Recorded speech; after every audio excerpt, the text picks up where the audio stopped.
yeah, besides like the cooking and fishing and stuff and building a house, you also get pets.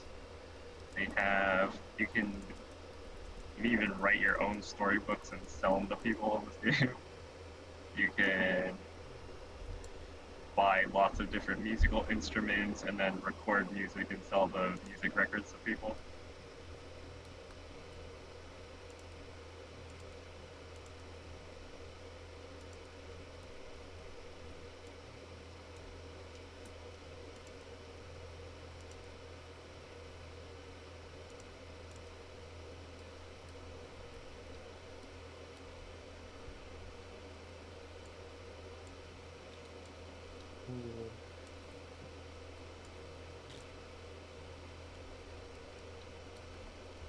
Ooh, that's a cool looking map.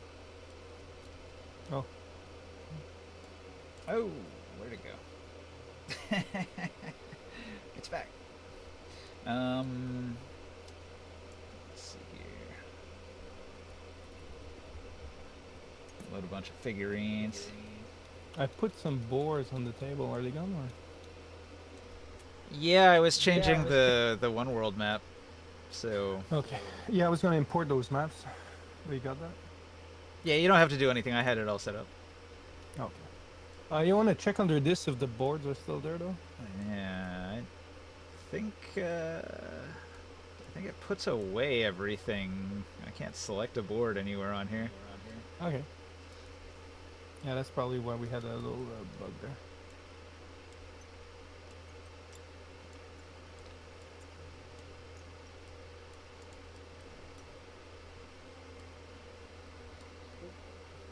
Alright. Titley. Full dragon form. Huzzah. Atop his mighty pyramid. Not tic-tac-toe. Surrounded by his elite bodyguard. Why are we looking at that again, actually? I'm just setting up the map. I prepared a bunch of stuff earlier. To scare you. Oh no. Why have you done this? Can you hear this right now? A little bit. Intermittently. I just need to download something for, well, it's not exactly work reasons. But,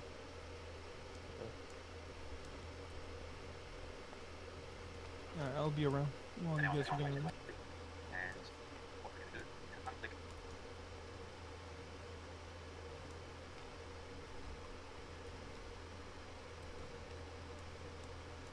Alright. That is a very cool looking dredge.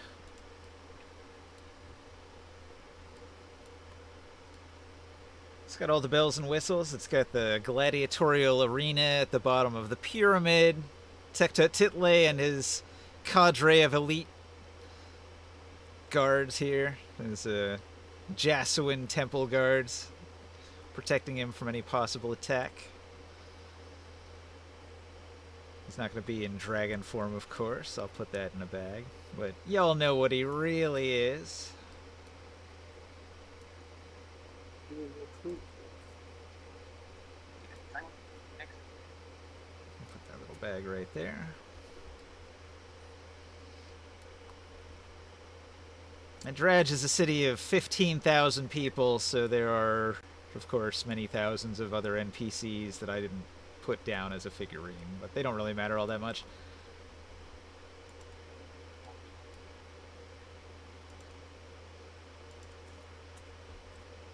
Alright. Yeah, I really have no idea where the boards you put down might have gone. That's a mystery. They're not under this previous board. Or at least, if they were, they disappeared with it. I hope it didn't do that thing where it, like, collapsed them into the table. We shall see.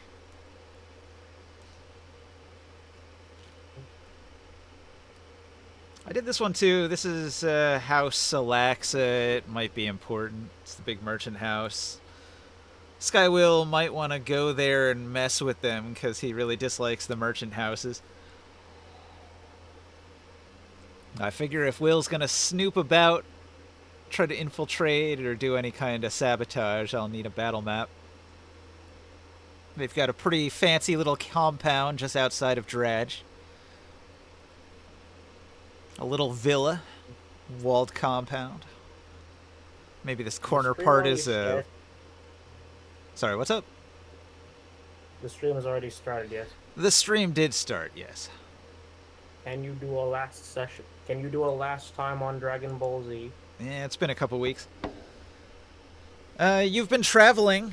You fought a mutated nightmare beast, which was born of the Prism Tower, which mutates anything that comes within miles of it. And you tried to hunt it down, but it escaped into the Underdark. And you've discovered that it's sort of a weird, fast-breeding version of a nightmare beast, which is going to try to spread throughout the tablelands and become a more common nuisance. They're winged creatures now, so they fly now and can potentially attack you in the air. It's going to give me a little more variety in what kind of air encounters I can throw at the party, because it's getting a little bit lacking. There's only so many cloud rays I can throw at you. Dust Devil. Dust Devil. Well, I threw a very large greater air elemental at you not too long ago, so that's another one I've done recently. During a major haboob that happened many weeks, maybe even months ago at this point, real time. So you took the body of the creature and you made a sacrifice of it in the volcano. I'm trying to think. Did you go out to the Road of Fire? Were you traveling out to acquire some obsidian? Yeah, we did, and I did get also the cape from the giant. Yeah, we did all that. It really wasn't very difficult. The giant was kind of chill about it. When presented by an even more powerful fire cleric, there's a certain amount of respect, I imagine. Did we finish there though, or did we? I think we were talking about going towards Morg's mission to go and explore like a couple of spots. Yeah, you've got options. There are multiple places that you could investigate. Hold on, I think I wrote down our Control operations somewhere. Well, I just want to clarify one thing though for the sacrifice. We had those. It was Taro who had captured in his Pokeball type of thing. Those mutant version of those nightmare creatures. And he kind of realized that there's no way to control these things, and the plan was to go over the volcano and dump them as a sacrifice in the lava. Yep. And ring side to And ring sight what? I have a blocky suspension card thing. Your audio sounds pretty bad. It's kind of hard to Yeah, there's understand. It's like there you have waves behind you.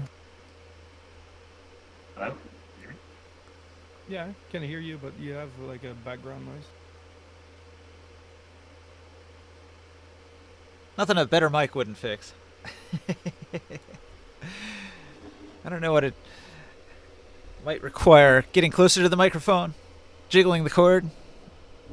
Feels like there's a little bit of feedback in it that's making your voice not quite come through clearly. Hello? Is it fixed? Hello? Yeah, that's actually better.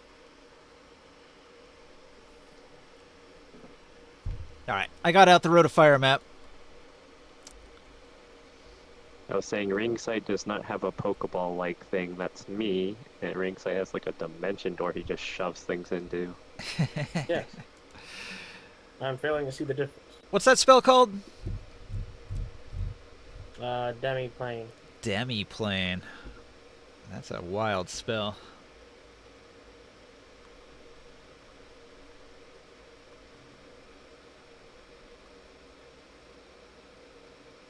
Alright, looking for my notes here. Road of Fire.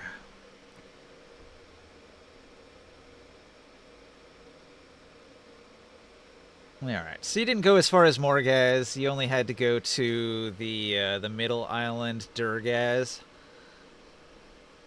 That's where you met. So in are we in?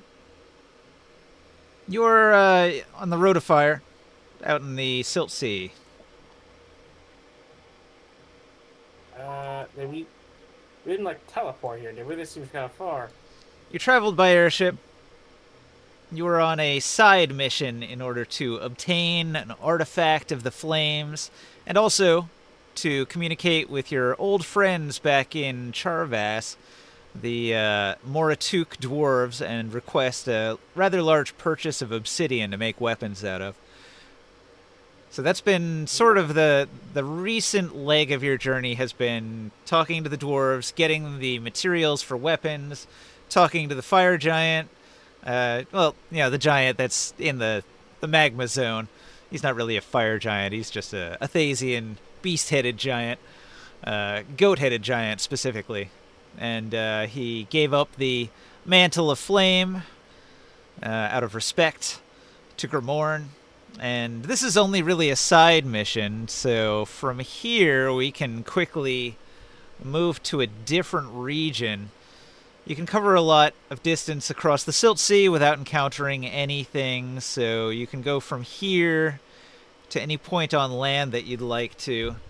You probably don't want to go north because Elderreach is guarded, so maybe head west, back the way you came, sort of.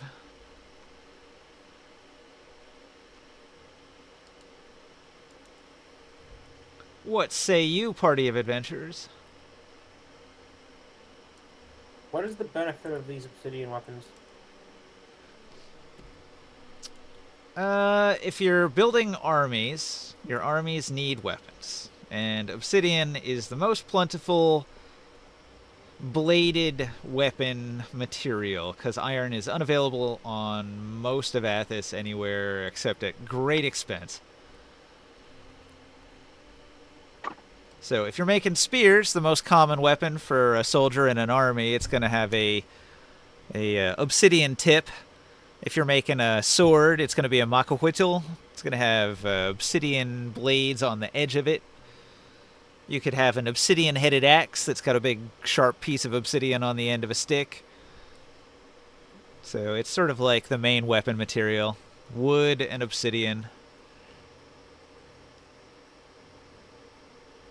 If you're getting into expensive territory, maybe bronze, copper, and iron is available, but 50 times to 200 times more expensive than you'd find it anywhere else in regular D&D.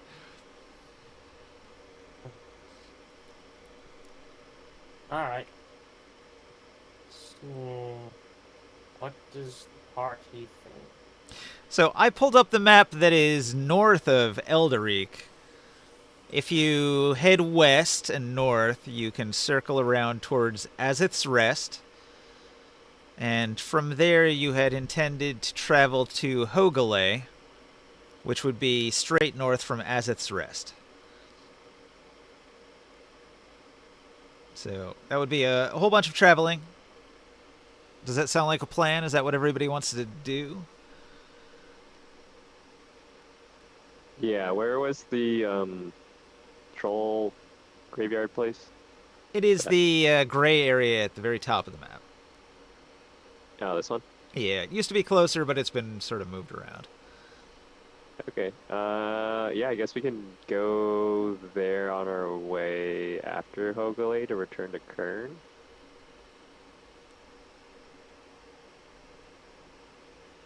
Or are we still going to the rest of the bandit camp after we go back from the islands?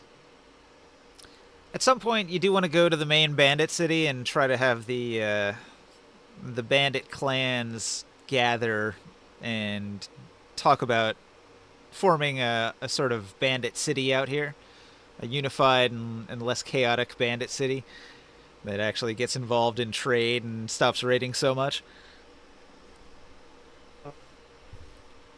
But that diplomacy is probably for another day. I think the first plan was to head to Hogale, activate the temple there, and begin the the process of rebuilding it. Grimorn has all these plans for rebuilding the temple, and he just needs to get there to the teleporter so you can make a quick return trip to Tyr, and he can speak to all of his priests and his laborers and craftsmen. Sure. Let's stay on track. I should open up the airship notes. I'm going to do some travel time.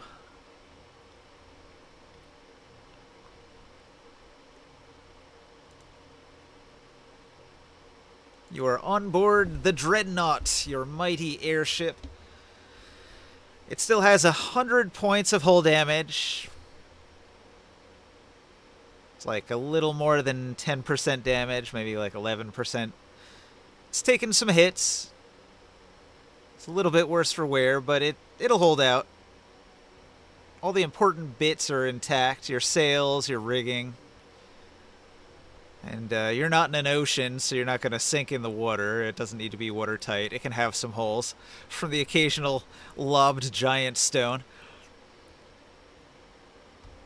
On board your airship, we've got Grimorn piloting. You've got Centaurus the Fire Cleric sort of doing captain's duties when Grimorn isn't immediately in charge. Heliod of Apotex, the air cleric, he's doing boatswain duty. You've got a Veiled Alliance member. That's your sailing master. Your carpenters are busily doing repairs while they can. You're going to be traveling, and they're going to be able to do 1 repair per day.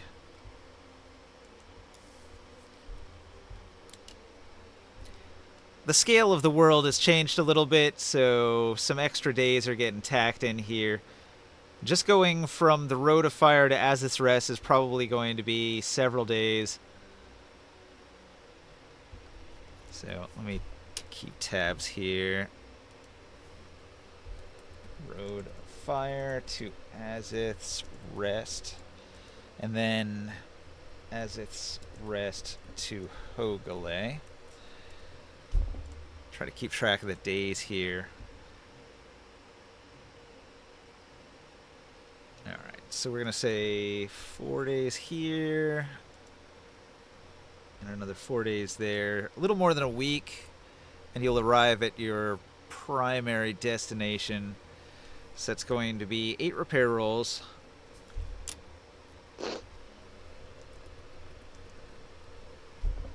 And 8 uses of food and water.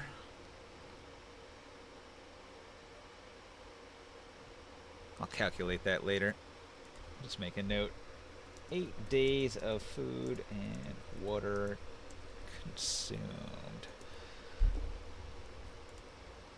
Alright. So the carpenters, they are hammering away. You've got Galeman, Hierophant, and Igmar. And they're all toiling, using some of this wood that you got from Tenpug's Temple. You bought a bunch of good, high-quality wood, probably from Nibene. But they had it at a good price because you're friends and you helped them out when they were under attack by Dragoth's forces. Your weapon crew, they're taking care of your ballistas and your mangonels, making sure everything is squared away. You've got your boarding party, Usil, Grodrick, Galver, Thuggo, and Puggo, and they're all sort of training on the deck for possible attacks. Oh, I also added Clavicular, a merchant guard. You've got a blacksmith and an apprentice blacksmith. They're down in the hold, and they're... I don't know, what do they have to work on? I don't know if you have any metal. Yeah, sorry, the mechanical part to steer the boat and all that. Like have wings and stuff like that.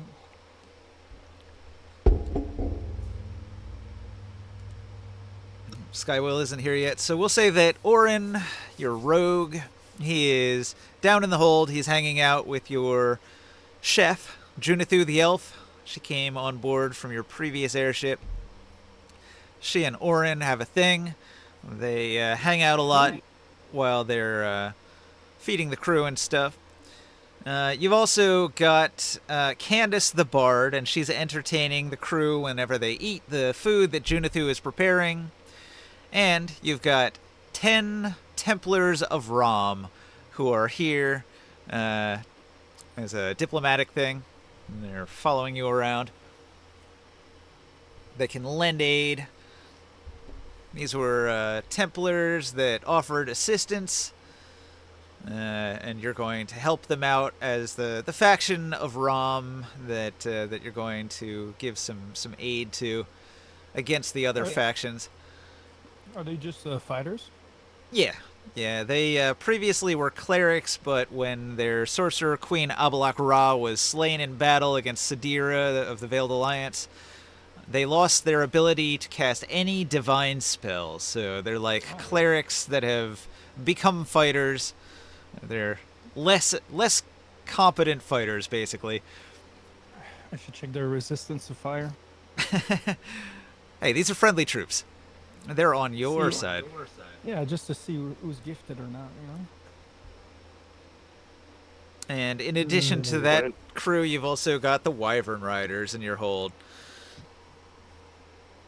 Wouldn't they just eventually get fire resistance for being a devout follower of the Fire Lord? If they became clerics, we're talking about Templars, though. They might not be interested.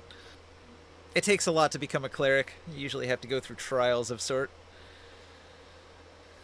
So, the Wyvern Riders, Sarish Vek, Lorana, Kiru, Jorak, Takeza, and Marduk enjoy eating the beef jerky made out of the black silt horror that you hunted out in the Silt Sea a couple weeks ago, real time.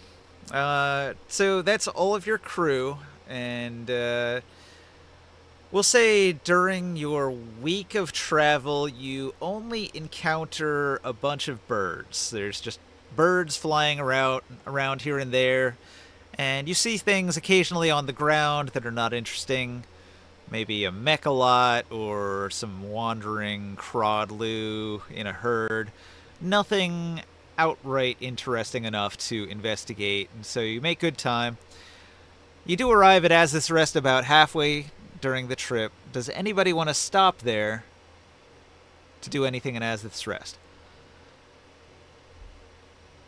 I think we may just resupply some extra stuff. Alright. I'll make a note here, resupply in Azith's Rest. Yeah, that's the last place we actually resupply. Before we went down south and back up.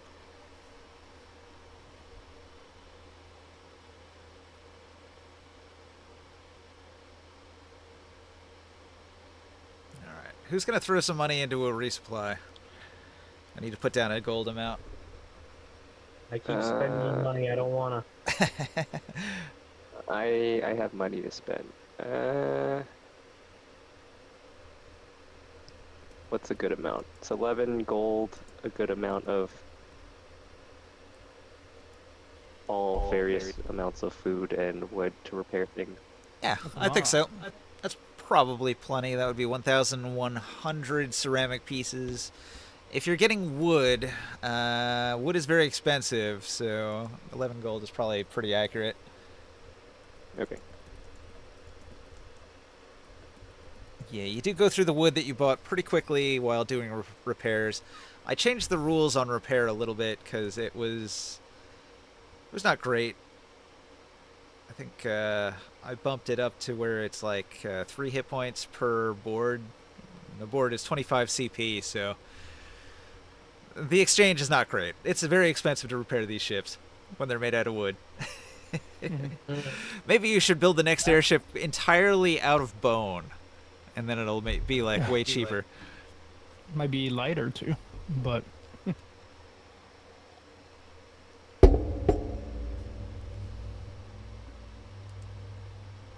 So then, what did it get changed to now? Like, do we need a lot more wood, or what's the health on the boat now? can we do some? Can we do? We do have several clerics. Can't we do some mending? You currently have 136 pieces of wood for hull repair already. Okay. Like, how much mending can we do with the clerics we have? Mend doesn't work for ship repair. It uses the rules of like object crafting and repair, where your craftsman can make a skill check and then it repairs a an amount of damage that's like a a money value, like 50 ceramic pieces a day, Okay. which works out to not be very much. So I basically tripled it just to speed things up. Mm. Give me a moment. You are in a populous town that is friendly to your faction, and it has a bunch of NPCs there that you've encountered a couple times. If anybody would like to go to the marketplace, if anybody would like to speak to the merchant house, House Azith, or if anybody would like to talk to the clerics here, the many twin sisters of the waters, the ladies of the lakes. Is the Azaz Rest Shop place, that's the current region one, or is that a separate one? Yeah, that is the current region. Oh, that is the place where we. That's the place we saved last time. Oh yeah, yeah. The map is so different.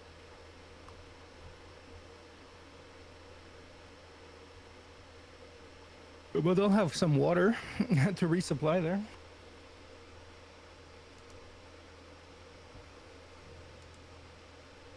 I added a Dradge tab, but there's nothing in it yet, so just sort of ignore that.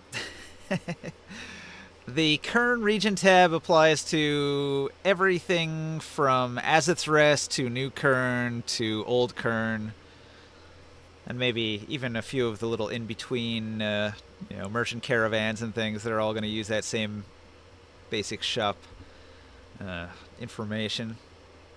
Okay. It's one of the few places you can buy fish, but they're very expensive. 300 ceramic pieces for a live, fresh fish. I'm going to try to speak with the water priests. All right. That's here, right, in Azaz Rest? Yeah. Hmm. The I'm ladies of the curious, water are receptive to all people willing to Babe. bathe in the Oh, waters.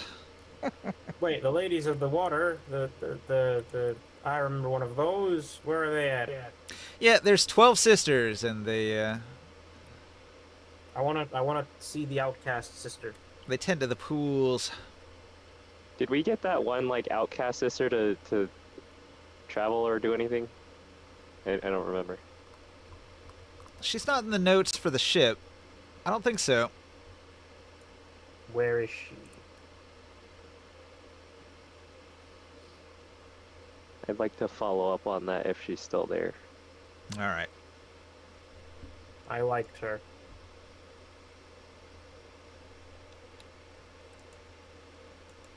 Go She into the said she wanted notes. to make a bigger impact rather than just sitting at a pool in Azaz Rest. See the change she wants to see in the world. All right. Now, Azith's Rest has many pools, and there's no telling which pool the sister will be tending to at the time. So you're going to have to investigate a bit. Isn't she at the tiniest of the pools? I think last time she was. Oh, we'll start there and see if she's there.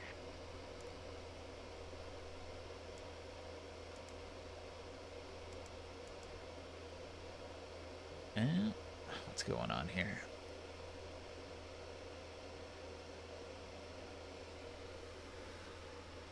My computer is stuck.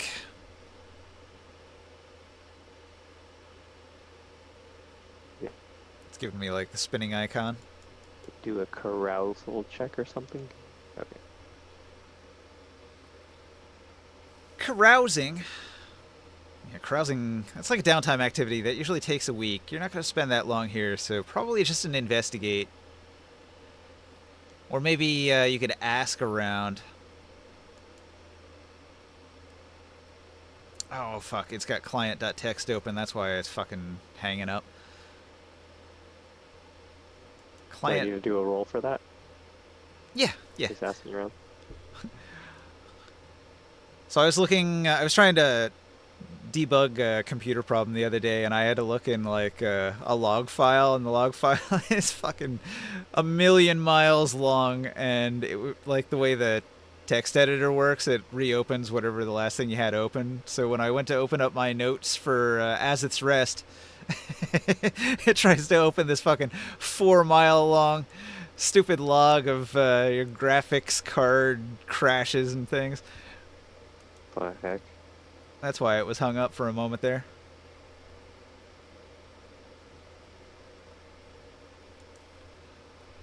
Alright, Azith.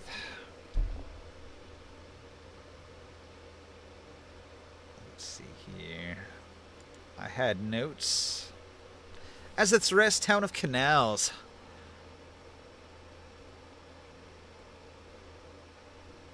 Controlled by the Knight Commander.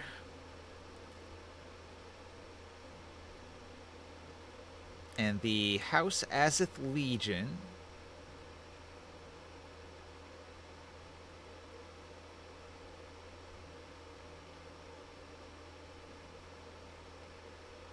I should keep better notes. Do your notes say what her name even was? Is she just Sister of the Waters? No. I'm That's gonna just, say like, the worst system of waters. I'm gonna say her name is Clarice. Clarice. Clarice. Has been Hannibal Lecter.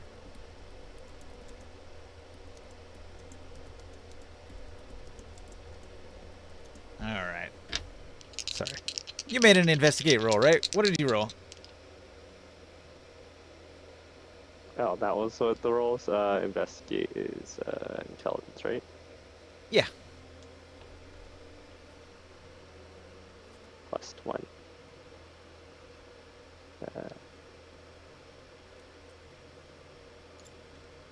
Guidance. 10. 10. You get to town, you begin asking around about Clarice, where she might be found, and everybody you come across simply shrugs. The first person you come to, he's a Mull caravan guard, and he admires your fancy outfit.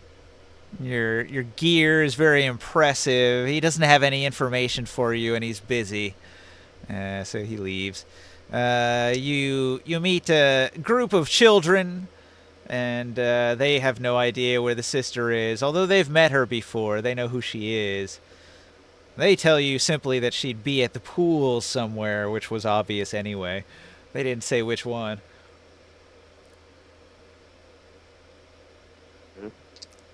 You have a whole party, though. Maybe somebody else can assist you in your investigate. I give the kids candies. Oh, very nice. They cheer. They celebrate the hero from afar with his strange accent and fancy equipment. One of the snot-nosed street children asks you, "What is your armor made of? It looks like a red lizard."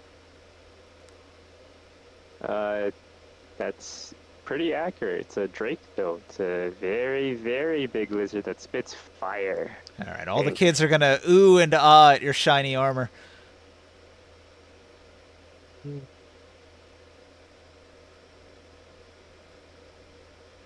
Ringside, Grimorn. Somebody want to roll and investigate? DC 15.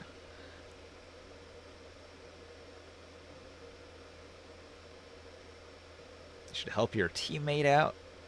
I'm going. It's a big city. Take this. 1,200 people in the big city. The Oasis Well, I Fortress tried. in the sandy wastes. All right, Ringsite, you travel up and down the canals of Azith, the large oasis that makes Azith's Rest possible. It originates in the northeast under the Hanging Gardens. You encounter many people that work in the gardens.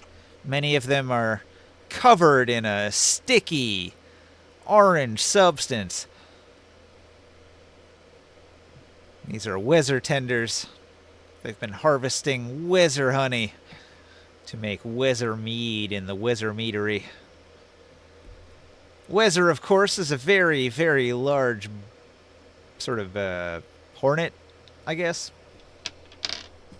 Big angry hornet. But if tended to correctly by the scions, they are a useful cash crop kind of thing. Animal husbandry sort of thing. I don't know. What do you call that?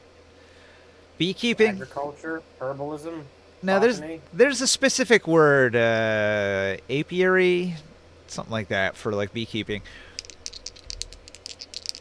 I think it's apiary. I looked this up before. Yeah. It's apiary.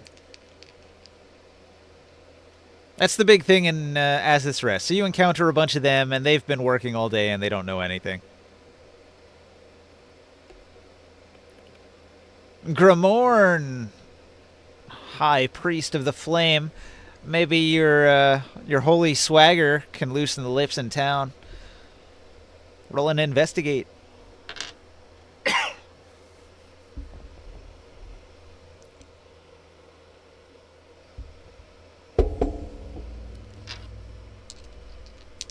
Gramorn, Cleric, Krius, AFK. Wants nothing to do with the water clerics.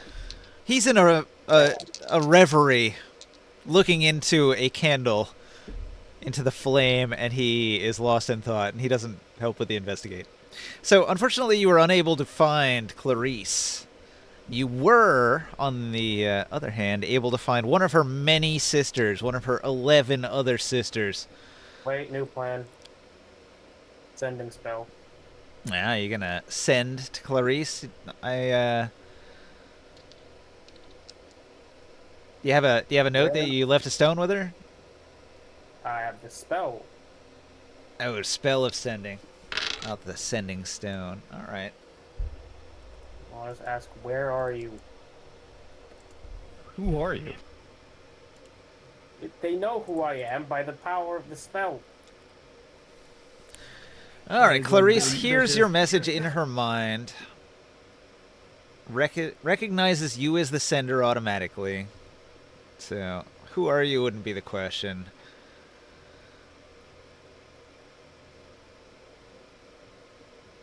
Alright, so, 25 words. She will tell you that she is at the Weser Meadery enjoying a mead. The Weser... Oh, the meat... Alright, let's go. She's hanging out with Mead Master Golub, the dwarf that makes the mead. Alright, so you arrive at the Weser Meadery, which of course is in the main plaza across from the large inn that bears the same name as the town. So here you've got the cultural heart of Azith's Rest. There's probably hawkers that are selling various fruits and grains, maybe a couple animal sellers that are selling small animals in cages. But the main attraction is the meadery. Almost everybody in town enjoys the meadery as a hangout. And so it's got a very filled main hall, and you're going to find your cleric Clarice at the bar with Golub, the dwarf. Golub is an old dwarf, but he has not led a very hard life, so he's got a charming disposition, and he chats up all the customers, including Clarice, who is enjoying his company very much.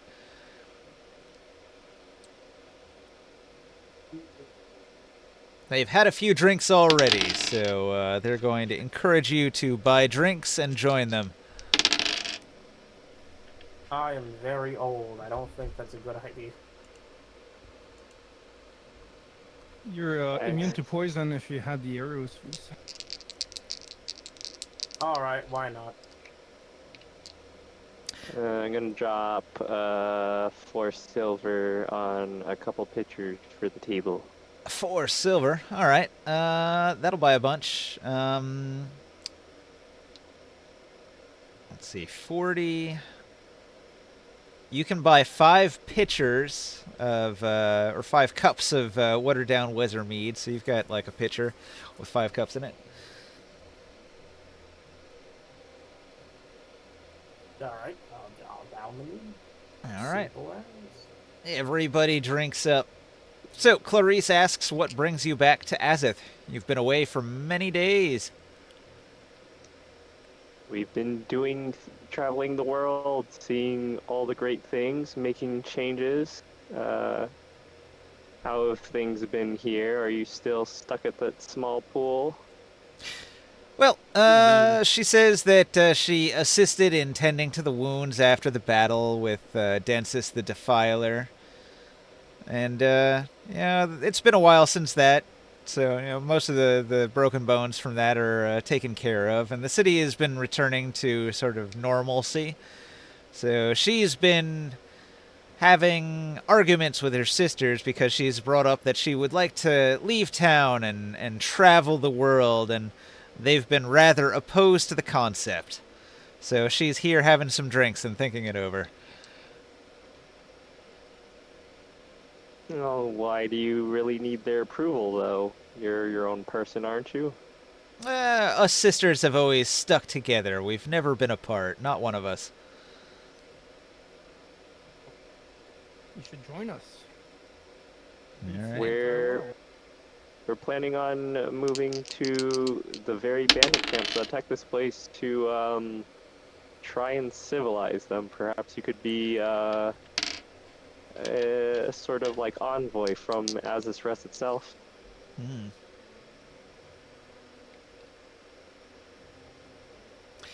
She thinks it over, but she's got a fairly neutral reaction to what you suggested. She's not for it, she's not totally opposed to it, but it's not swaying her. What do you want to do?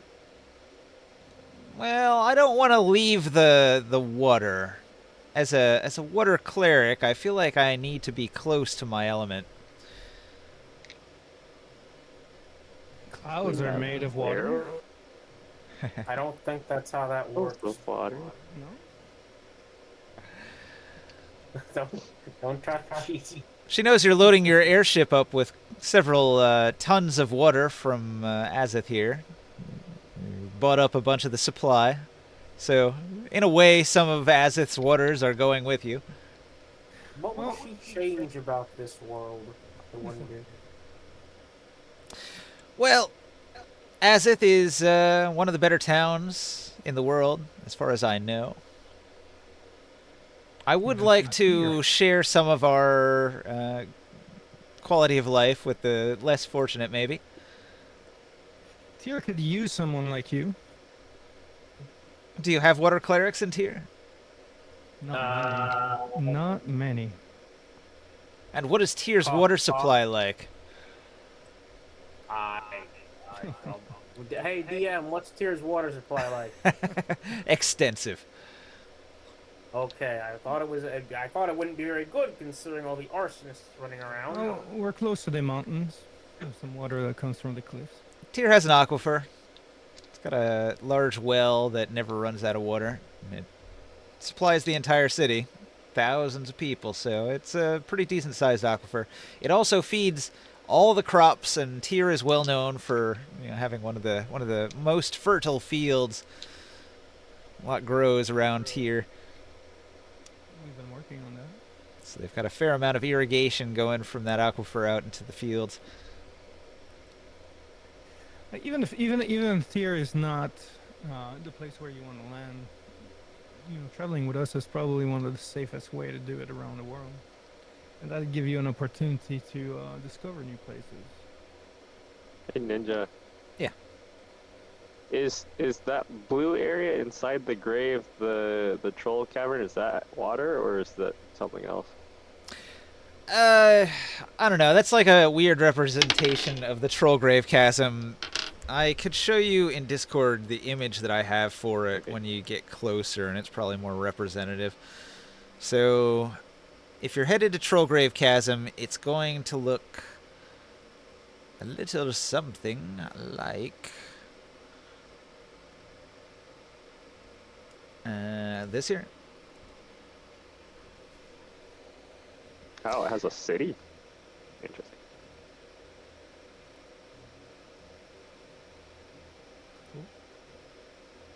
So it was the city of the trolls, and everybody will tell you to stay away from that place. The place is a blasted land, like a horrifying, defiled crater full of ravenous undead that have these horrendous infected claws that cause necrosis of the flesh.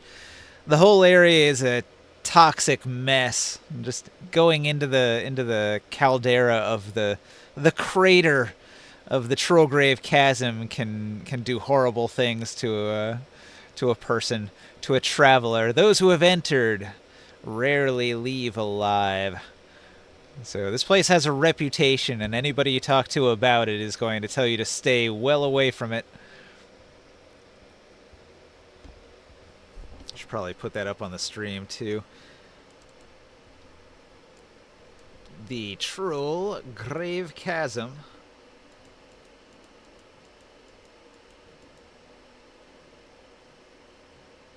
Looks pretty cool. You can see it's got sort of pools of greenish radioactive mess all around the outer periphery of the city, and then in the center of the city is a bit of a ruin of a castle. People will tell you about it. People have gone to the edge of the Trollgrave Chasm and looked upon it, and they can tell you of the haunted castle at its heart. But nobody's brave enough to go there. What would happen if this castle were to suspiciously run out of trolls? Well, I mean, that would get rid of one of the hazards of the region. Yeah, but like, what would you do with it? Yeah, what could you do with it? It's a crater in the middle of nowhere. There's a castle in it, though. It's north of New Kern, so maybe Kern could benefit from it if it's got natural resources that could be exploited. Oh, what natural resource it would have after being. But there would have been like a reason for all the trolls to be in there. You never know. A lot of cities had maybe an iron mine. It would just be an unexplored, unknown iron mine. Tyr's got No, as one, long as it's Nibene's not got like one. plant life, it's fine.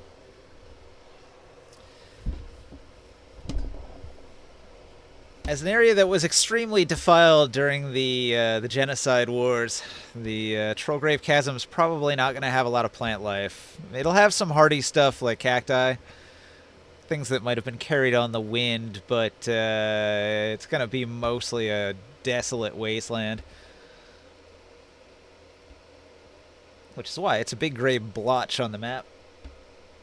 And on the previous map, it was sort of an ugly scar.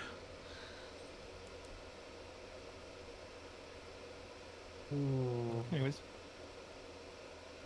Well, we could use a water cleric. We've been looking for trying to reunite the forces of the cleric together.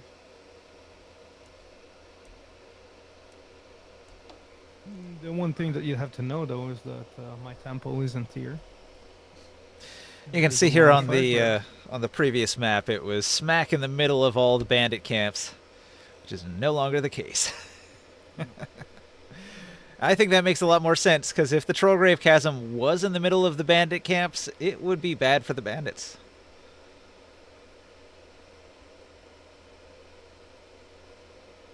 Do the trolls ever leave the crater? They wander a fair bit, but I think the crater acts as a natural barrier to hedge them in. They're not very smart. They're just sort of zombie-like undead. Or maybe more ghoul-like. Because they are ravenous and hungry and they chase you down.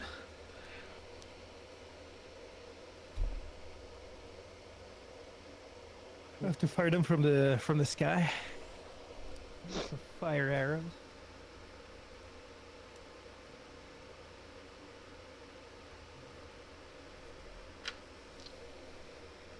I don't know.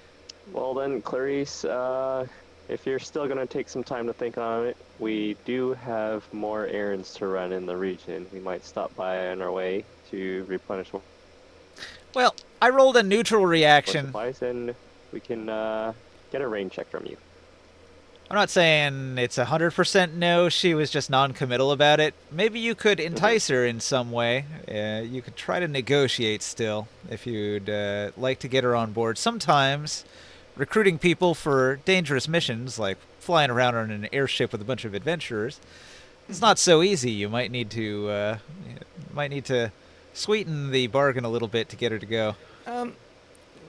You know, we've seen all sorts of cool sights and, you know, big cities and all that. What Uh, if if- we bought a big barrel of mead on the ship with us? But Ninja, we've seen like all sorts of beautiful sights and places that we explored and things like that. Huh? You know, surprisingly, she smiled when you said that. So I think that might have helped. If you are going to bring a whole bunch of meat on board, she'll have a little taste of home on her travels. Can I not implant, but use my telepathic, like mind imaging, and kind of use that to show her some of the cities that we've visited and some of the cool places that we've seen. All right. What do you show her? The grandiose tier, the free city. All right. You show her the multicolored pyramid at its center, the vast gladiator arena, the golden tower where the nobles live. I can show her parts of Nibene. All right. Nibene, the city of shadow with its stonework and masonry and sculpture everywhere, and the inner hidden city Nagaramakan. Yeah, and like all sorts of cool places that we've seen. You know, some of the vast seas, just to kind of give her like a what do you call that? A travel agent, you know, poster. All right. Ask the barkeep, hey, how much is it for a barrel of your finest Weather honey mead? All this description about the vast desert wasteland of the world was actually a negative. She did not like that. Well, then I'll show her some of the water Oasis. cleric, some of the oasis and water temples that we visited, like in Nibene. Oh. Nibene does have a water temple with active clerics. But I'll show her like images of it before I, you know, spoiled their water with zombie blood. And Taurus stole a giant barrel full of their water too, their special holy water. Yeah, that's not. Yeah. Some things happened. Some of the forests that we've seen too. You know, the luscious places that we visited. Like we've seen a lot of cool spots. I'll show her visions of the nice parts of Dark Sun. Dude, and I don't know why she would be so mad about the deserts and the seas when she lives right next to the Silk Seas. Yeah. Next to Eldarage. That's true. She doesn't get out much though. I think she'd be interested in that one underground cave place that had that whole ecosystem. Yeah. Is that before it fell apart and everybody died or anything? All right, you tell her about the wonders of the lost city underground down in the Black Spine Mountains, where a whole civilization of the Gith built their own biome with its own magical artificial sun. What race is she, by the way? Human. Okay. All the Alright, many let's sisters are also- human. Let's also show her some visions of evils destroyed. I could show her when I could show her the when the Sorcerer King of Tyr got killed by the spear. I don't know. She doesn't need to see that. I'm trying to sell her on the adventure, the nice places in the city, so that she could visit. Yes, yes, old news. Everybody has heard about the death of Calic. That happened some 4 years ago, 5 years ago. Yeah, but you weren't there to see it. True. We were.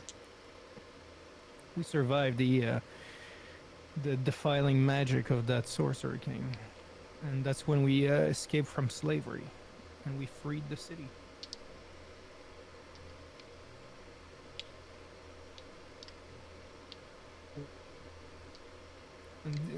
And if you want to see how strong we are, I can show her like when we killed like a fire drake. I mean, Oh. You show off the destruction of a fire drake, an opposed elemental creature. Oh, look, an 11. A slightly positive reaction. Well, that's your second positive reaction. If we're doing this like death saves, you've got 2 bad and 2 good so far. We need a tiebreaker. Who can convince her with something good? gold. You just want to pay her money? No, No, stop that. no. Maybe.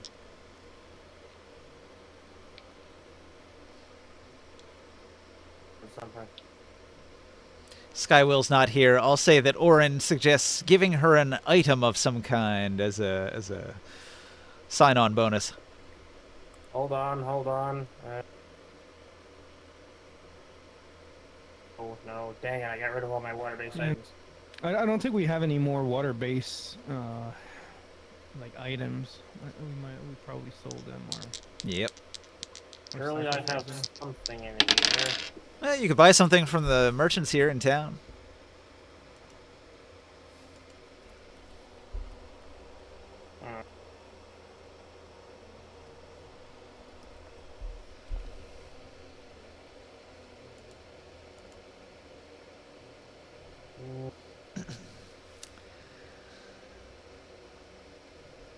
You could make a donation to the Water Shrine and purchase one of their items.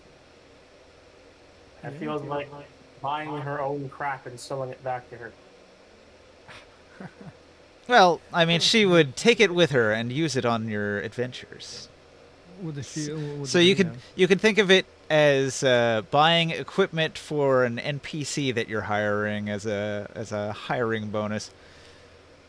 You could spend 31 GP to give her the Ice Princess Longstaff. How much is that? 31 gold. Bleh. There's the Ring of Moisture for 15 gold. That's a great one. What is that? You resist evaporation's effects. If you pour a gallon of water on yourself, you become immune to heat's effects, but vulnerable to cold effects in the environment. And you gain immunity to spells or effects which dehydrate you. What does the staff do? The staff becomes very cold for a minute, dealing an additional D8 cold damage on hit. Touching a body of water will create a temporary sheet of ice you can walk on in a 5-foot space around you. The ice melts within a turn, leaving that space. Was there any other items? Yes, but the Ring of Water Elemental Command is 250 gold. Yeah, that thing is strong. That. That is really strong. I will is that- purchase all 3 of these items. Is that an attunement ring? It's a legendary ring, huh? Yeah, it's an attunement ring. I buy all of them. All of them? Yes. You buy all 3 of these items. Yes. How much gold that- do you have? Jesus. Wait, that ring of moist, is that an attunement one? 1,800 gold. All right. Well, mark off 296 of it.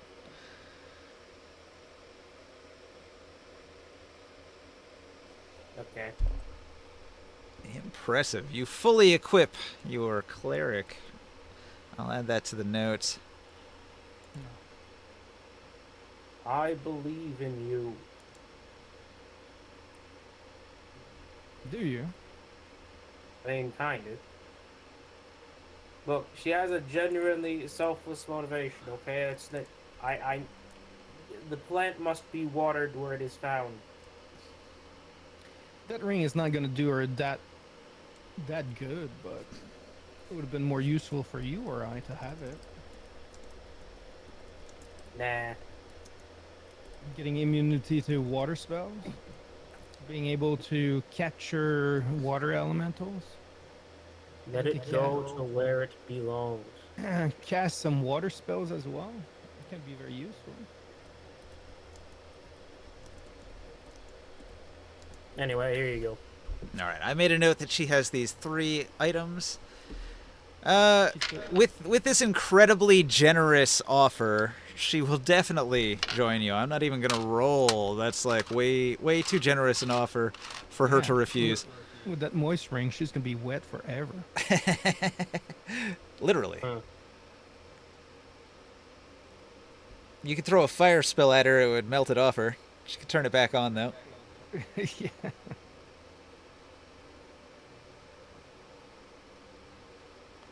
I am not long for this world. If I die before I can do what I need to do, I need to make sure it's in the hands of capable heroics.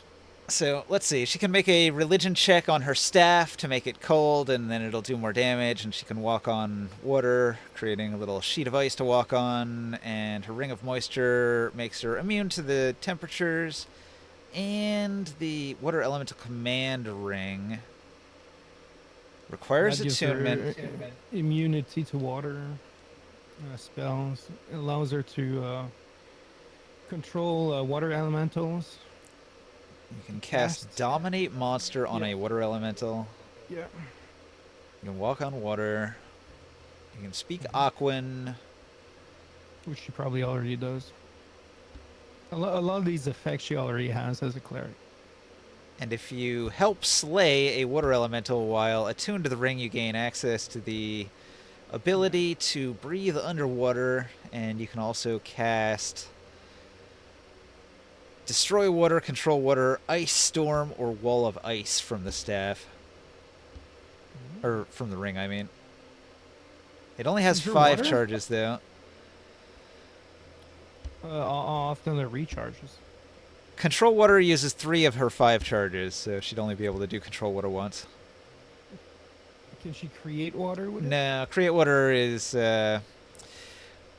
Well, actually, it does say that it has the ability to create or destroy water, which is technically a banned spell, but... But you did allow it for water clerics, though. Yeah, for a water cleric, she can do it if she makes the religion test. Well, yeah, destroy water she wouldn't. She's basically gating it in from the plane of water as opposed to just creating it with magic. Well, she what level is she? Ooh, that's a good question. Because if she's eye level enough, she can open, like literally open a space of the water elemental in the world, and we could have like unlimited water while it's open.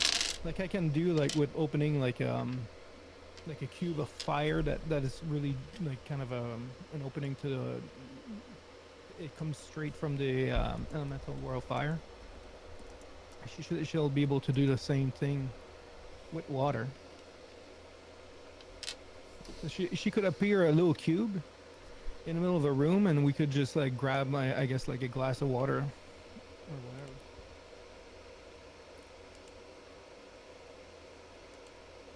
And Taro, if you were a air cleric, but then you would, I don't know, like how that would work. Like you open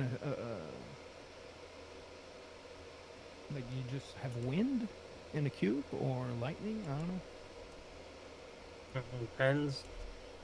Not sure how that works for air. For earth, it would be like a block of dirt, pretty much, or rock.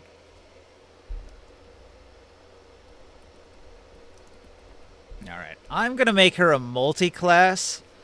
I actually rolled kind of high. She's gonna be a 10th level water cleric, and that's what she says. So at that level, she can open a space to one, like a 1x1. But she's also multi-class, so she's got 4 levels in rogue as well. Oh. What level is it for cleric? Is it level 5 or 7? I can't remember where you can open that space. To open gates? It's not an open gate. It's not a spell. It's like an ability that clerics have. It opens like a box, like a 1 by 1 cube. That is an opening. Like it's like for me, it's like flames that comes directly from the elemental world of fire. Like it's pure fire in that box. But for her, it would be water. But it's at a certain level that clerics get it.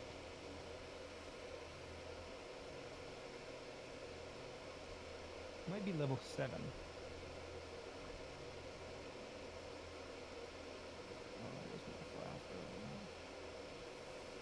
Each of the clerics is a little bit different, so might not be exactly the same. No, I think it's the same. At least like from what I was reading about the clerics, like they all get something like that. Where's that? Oh, do you have a link again from that book of the clerics? Yeah.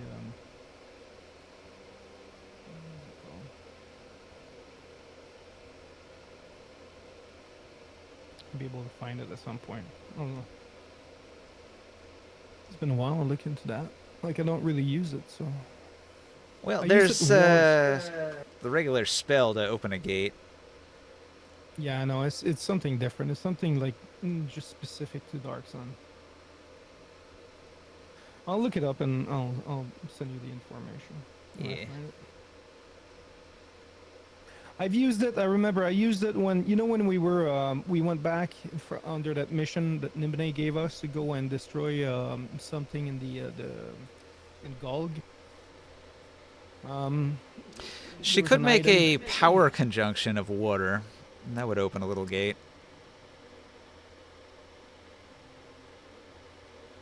I'll find it so you can see what it is. It's like as a refresher, like Power conjunction's only a 2nd level spell, so she could totally cast one of those. no, it's higher level. The one I'm talking about. So Yeah. all cleric they get that at like a specific level. Do you remember like the book of cleric and druid from Dark Sun? Nah.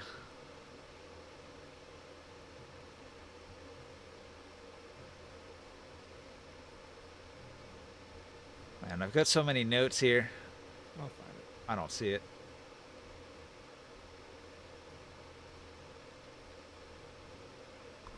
Well, I'll find it. It'll take me a minute though. there are spells to do it, regardless. At 10th level, she has access to some.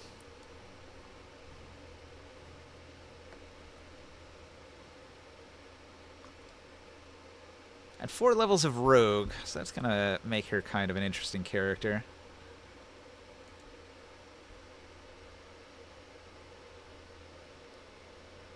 Like, she's not a thief. She's not an assassin. She's not an arcane trickster. She's like a mastermind, I think.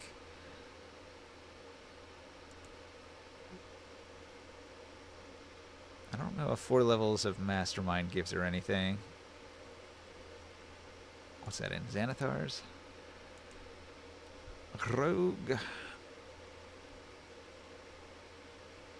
Adversary. Benefactor. Inquisitive. Mastermind. Here it is. So what she has is Master of Tactics. Starting at 3rd level, you can use the help action as a bonus action. Additionally, when you use the help action to aid an ally in attacking a creature, the target of that attack can be within 30 feet of you rather than within 5 feet of you, if the target can see or hear you.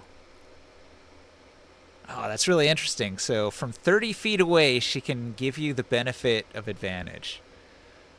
Which means if she's helping, like, Orange, she can give him sneak attack damage easily. Look in the Discord. I just found something. It's like I said, level 7. Cleric can gate material directly from his elemental plane when he reaches 7th level. Alright. Yeah, I used that one time, like when we had no more weapons or something. I blocked a corridor with flames. There's like permanent fire, and as soon as they walk through it, they start getting on fire and all. But in our case, it would be most likely water, you know. All right. Yeah, so it says air is a gate of a terrific wind capable of knocking down all you small creatures and all the around. And you can move it and all.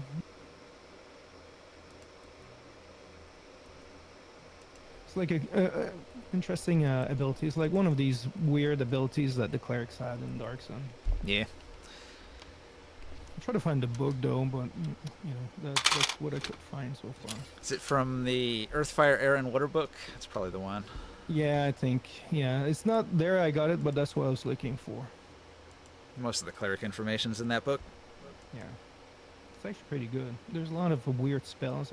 That's where there's a level 3 spell where I can like you'll have my face appear in any fire in the like inside of a mile or something like that. I can choose where I want and I can look inside. If you look very closely, you'll see kind of the shape of a face in the fire. But if you're not paying any attention, you won't see it. But it allows me to spy in campfires and torches and things like that. Yeah, there's definitely some interesting spells in there. I like Clues of Ash, where you can take a burned up pile of ashes and yeah, rewind it. What happened? What happened? Yeah, we used it once earlier on in the campaign. It's like a power from a video game where you reconstruct the crime scene. Yeah, I can't remember. I know what you're talking about.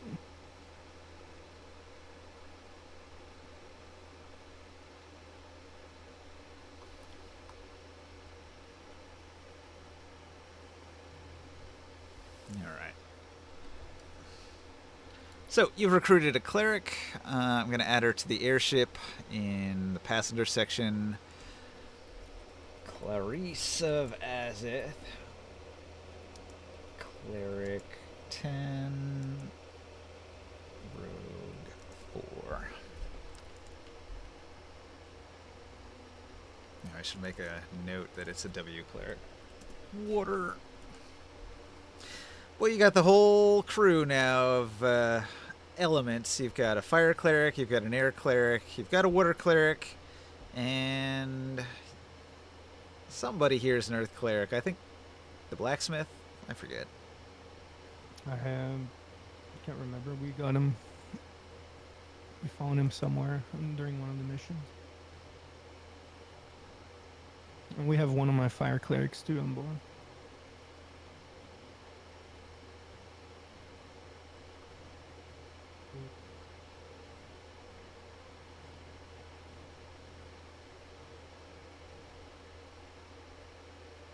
Could have He's sworn pretty somebody strong. on your previous airship was an earth cleric.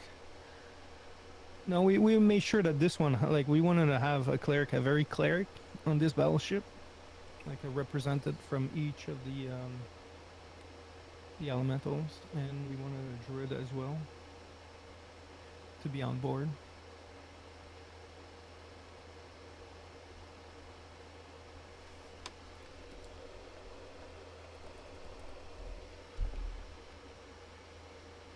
Ross, a 94-year-old male dwarf cleric of Earth. Did you want Ross to come from the other airship onto this one? I don't think I ever moved him over, but I could.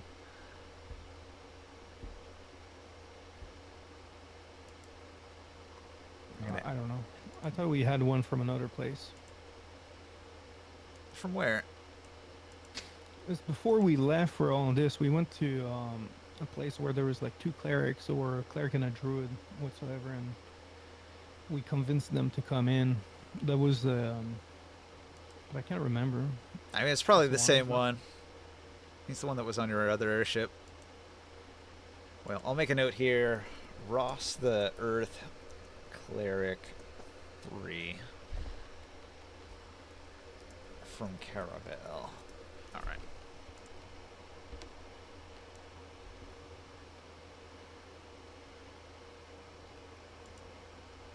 One of every cleric. What are you going to do with that? Is it just for diplomacy? Yeah, the goal was to try to bring, reunite, like the forces of clerics and druids to try to bring them in. A little bit like what happened in the past when they reunited to try to fight the sorcerer kings a long time ago. Kind of the same idea because we're looking for allies, and the force of elementals is actually pretty strong, and it's better if we have it all on our side if we're to go face to face with some sorcerer king's army and themselves. Mm-hmm. Yeah, So that was a start. you're That was a start. powerful enough that your party actually could start going face to face against some of the sorcerer kings. Yeah, or think about it more on a global scale, because it's not just a task of a small group. Mhm. It's tiers, like getting into other big cities as well. If we free other cities as well, like we need some military. We need to be able to resist their attacks as well if they decide to change their mind. Like you have Androponus from Balak sending his troops all over the place, occupying a lot of the area south of Tyr. Yeah, so we don't want that to happen constantly. We got to put them in their place. Well, and protect our routes too. Like we're trying to get like routes open between like Kern and Tyr or whatsoever. Nimble and Tyr. It's a lot of space that needs to be saved. A lot of creatures, but then it gets spies and sabotage or whatsoever. We don't need that. All right. Are you ready to move on from the town here? I think so. All right. Everybody boards up onto the airship with your new supplies, water and food in store. We stopped by for practically nothing, and Taro left 300 gold poor. That's a lot of money, but the temple here in town is now rich, and that's going to take care of the temple for a long time. All right. Bo continues the odyssey of insight and his random acts of charity. So, for the next 4 days, you travel by airship to the north. Initially, you're flying out over the desert, but pretty quickly you enter into the mountains and you go higher and higher and higher as the elevation rises. You fly up over those mountains and down into some very rocky terrain, and as you continue traveling, you're going to spot an enormous canyon that stretches for miles and miles. It is a grand canyon of sorts, and it sort of runs in between the chain of mountains here. You fly out past a large volcano, which maybe Gromorn can take as a sign that he's going in the right direction, because when you fly over the volcano, you gain a lot of elevation, and from there you can see the little mountain of Hogele off in the distance. And after one last day of travel, briefly over the forest where the halflings live, and then over the rocky, desolate terrain of the desert, you arrive in Hogele. So, Gromorn, you're the new master of Hogele, the ancient dwarven pyromancer temple. You've already cleared it out. You've made peace with the magmen that occupy it. You're able to enter the first level without running into any issues or any creatures. Yeah, we do have the key to the main entrance too. Do you want to go through the main entrance instead of the top entrance? So that would be sort of coming in the back way. You could access the lower levels without interacting with the magmen. Yeah, I guess so. It doesn't matter. Magnet won't do much, True. All right. So you get into the temple through the main gate, and you descend down the stairs into the mine. All right. You arrive at the teleport pad, which will bring you to Tyr. Oh, we want to do that now? Okay. Yeah. We'll go to. You guys want to go back to Tyr for a moment? Is there anything that you guys need to do out there? I guess I would like to check with my spy network and see how that's going. All right. Well, everybody spends a day in tier checking in with their contacts and possibly doing a little bit of shopping if you have to acquire something. Yeah, I'm going to. I want to talk with the people at the temple of fire. All right. So you told me about your plans. Do you Yep. want to like briefly go over exactly what you're going to ask everybody to do? Yeah.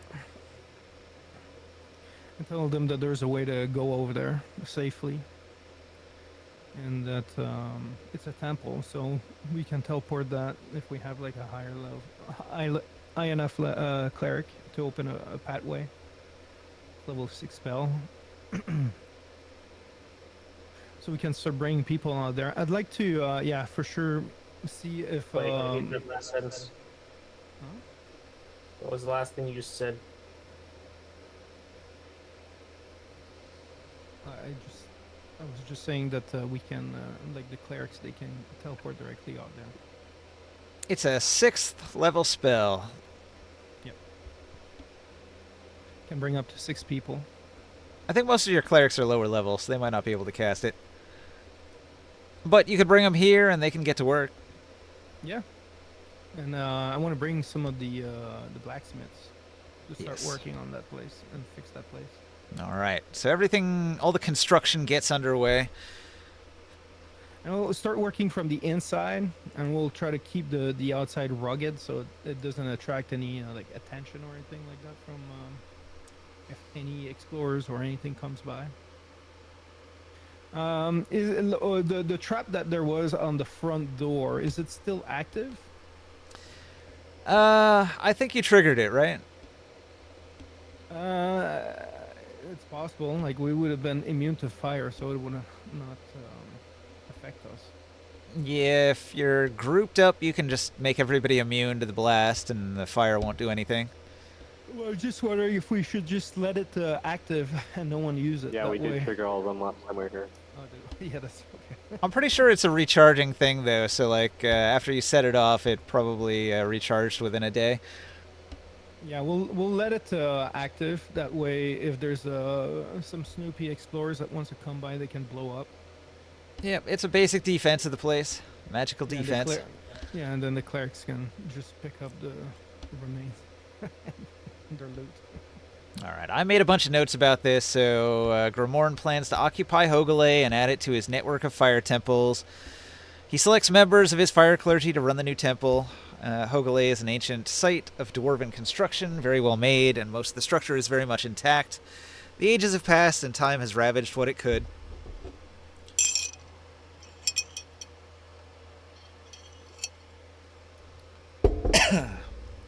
You okay?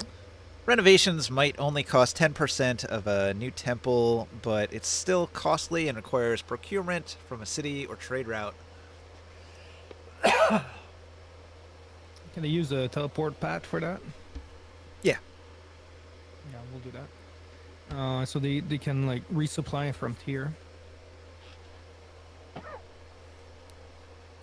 Also, I wanted the fire giant to be able to explore those drawings that had the like the blueprint from the armors and weapons that they were building during that age that Sure. the temple was active. Any skilled craftsman who has access to the building can see the murals and possibly copy the design. Yeah, we'll start exploring and start working with that and see if they can reproduce that type of equipment. Because there's still going to be some practice and everything. They'll have to find a way to make it happen.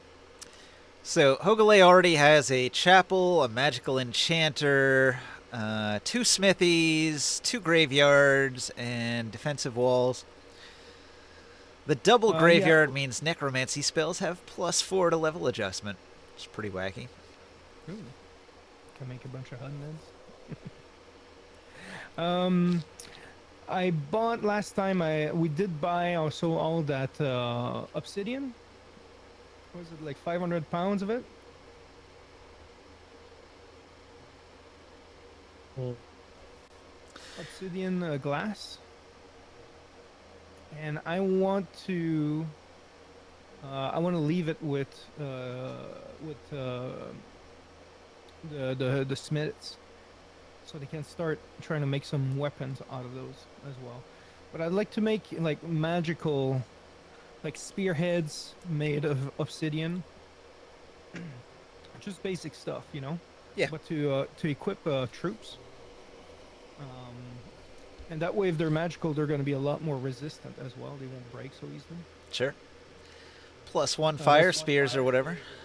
Yeah, and that's why I wanted us to have like a really good quality obsidian, is to make sharp objects. So I'll leave them as material to be able to work in. I also have a long list of material too I can send to you as well. I haven't decided yet what I want to make with all of them though. But I kind of put like some ideas, but it's just maybe you can, yeah, like there's certain things that you'd be able to tell me what we can do with that. With what now? A lot of materials that I accumulated over time. Oh, yeah. Just like stuff we can craft with it. Yeah, I'll send you a DM on that. All on right. the maps. All right, so you're going to need to spend some money here in Tier. The materials to renovate Hogele, it's going to cost 50 gold. If you want to renovate the lower levels, that's going to cost another 15 gold. And then if you want to renovate the mine, that's going to cost another 15 gold. I'm gonna spend all of the money. Okay, so 80 gold in total. And then you're going to need to hire hirelings to actually occupy and run the temple. So it requires 10 skilled hirelings and 10 unskilled hirelings. A skilled hireling is 4 ceramic pieces. An unskilled hireling is 1 ceramic piece.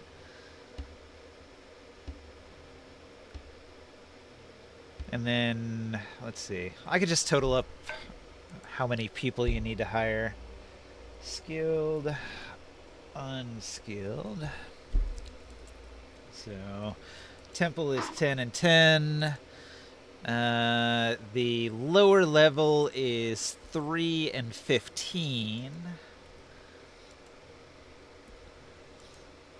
And the mine is 3 and 15 also.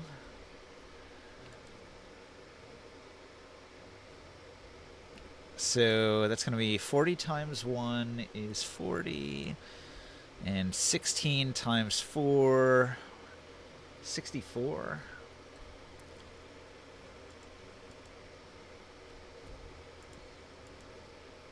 We need miners. So what is that? 104 ceramic pieces. Or 1 gold and 4 ceramic pieces. So deduct that as well. And then I will mark that you have fully filled the entire Hogele area with hirelings to do the job. Yep. Can I also get some try to find some rangers or like messengers with some of my clerics? Because I'd like to be able to get to the city where there's all the dwarfs nearby. What is it called? What is the town with all the dwarfs? Ledopolis? No. That's all the way down south now. Are you talking about the Mordutuk dwarves on the Road of Fire? No, the dwarfs, the town of the bandits. Like they're one of the groups that we were supposed to convince to. Like Foul Puddle? Yeah. And I would like to get in contact with them through my clerics. And I would like to see if some are interested in working in mines. And to try to build a little bit of a market a little bit with them. All right. I made a note. It might be, the temple was run by dwarfs at the time. And dwarfs also, they'll have a little bit more connection with mines and all that stuff.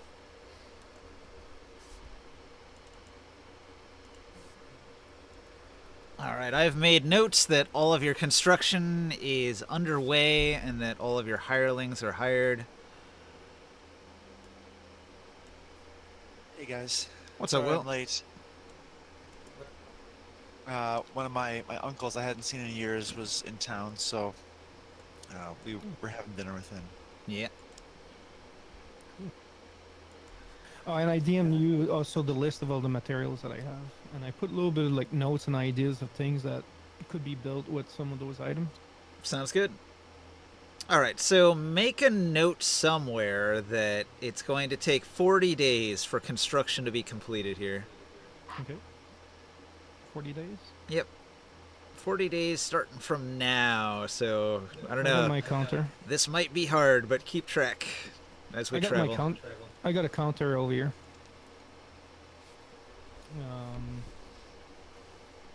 One of these counters, and I'll use that for the temple. All right.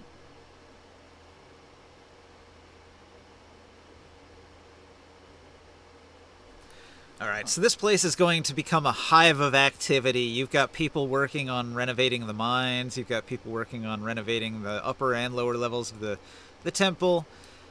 Most of these people come from your fire cleric temple, and they're used to dealing with elementals and fire things. And so the magmen are going to be concerned a little bit that there's all these new people running around, but they know that these are aligned with the flame, and so they're generally kind of friendly. And the humans in your work crews are going to stay well clear of the magman areas.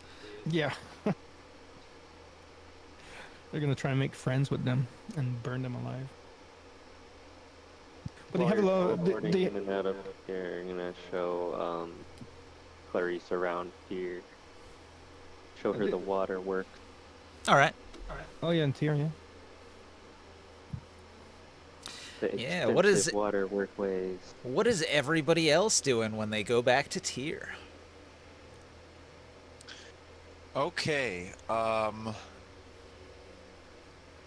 One thing I wanted to say is we found that crystallized scion, and I've been trying to source psionic crystal to mortar the walls of Tyr. I don't. That's going to be something that I don't want to. Look, we don't worry about the gods here. This is something that his body is going to go to good use. I think he's going to appreciate it. Recycling. Yeah.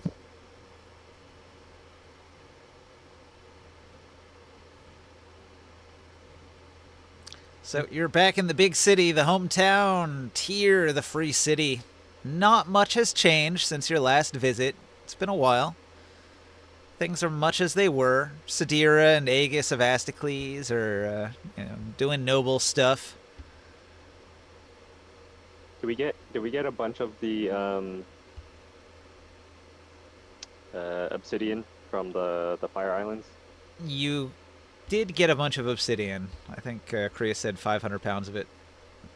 Were we bringing that to Tyr for more weapons to increase our army? He said he was going to give it to his craftsmen to make weapons out of. Okay.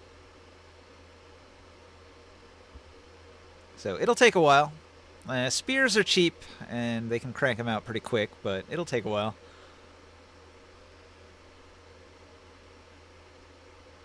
Well, yeah, with the spear, all you need is the spear head for the obsidian. Yep. So they probably need to buy a bunch of wood for the wooden part of it. Yep. But we have access to source that. Yeah. From Tyr. Nibene. Tyr has a little bit too. Tyr and Nibene. But yeah, I bought that. Now my plan is to equip troops with magical weapons. I guess for Orin, this is a chance for you to revisit your home and meet your family again after being away for weeks and weeks. Usually I spend a lot of time there. I do wonder if my brother... I mean, after all of this, if we could ever see eye to eye again, I don't know if we'll ever be cordial with each other, but it's my hope that at some point we could go ahead and bury the hatchet.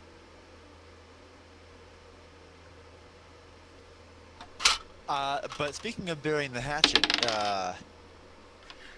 Senator Turax,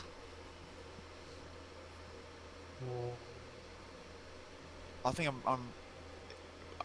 it's time to go ahead and do a lot more burying the hatchet in him. Well, I've you're been- probably only going to be in town for a day.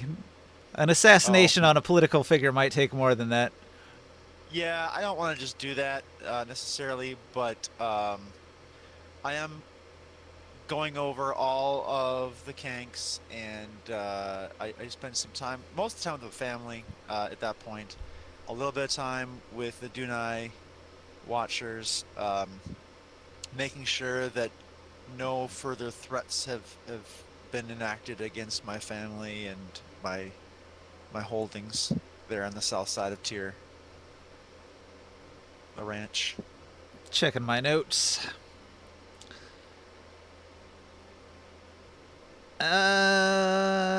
I didn't add any complications, so I think things are good. Okay. I'm also gonna stop by our farms and bless them with a ritual of plant growth Nice. to double their yield for the year. Yeah. Love it. I guess you'll have an opportunity to hang out with Taurus, who's been hanging out with Sol and working in the mine with their Oh yeah. horde of Megan automatons mining away.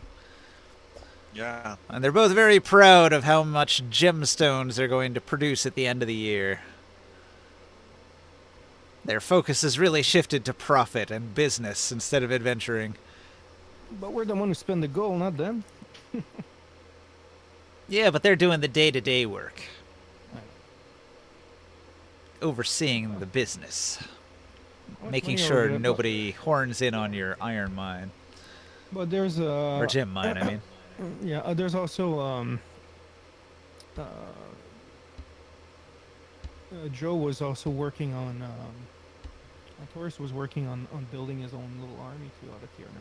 Yes, he is training gladiators and making soldiers. Building up the army of Tyr. As far as the Kanks go, you recall the wish that I used on having my Kanks be the greatest in Athos. I do wonder how that's been going on with any either mine are improving or the rest of the Kanks of Athos are not. But I do want to make sure that I protect the lineage and the husbandry. All right. Yeah, I think your Kank farm is doing just fine. It's got an upkeep every so often, 324 ceramic pieces a year, and I think that was paid off.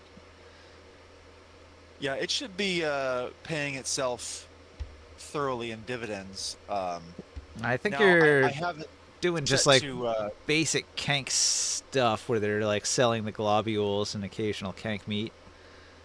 okay. Well, I have it to all go to the family in terms of the profits. Right. So they're set up that the manor pays for itself at this point. But everything else with the whole that Kank mead we had learned how to make, and we were selling our own brand of it at this tower that's kind of attached to the south wall like that.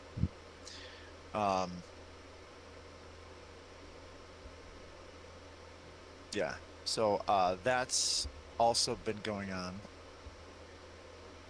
And the goal, of course, is not that I get, enough money to make a profit off of this. It's that it can pay for itself. That it can pay for the hired hands, the lieutenants that I have defending. Um, it's basically to pay for the army that defends it. All right. Most of the army is those high level retired gladiator fighters, but some of it's also just standing army people of guards. I'm not anywhere close to Senator Turax on this front, but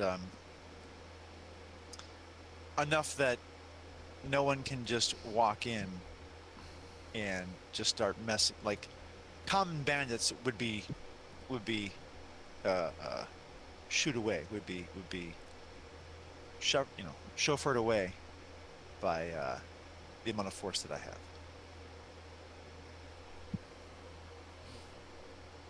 That's a polite way to say killed. Yes, they can be. They can be ushered into new coffins in the sand. Mm-hmm.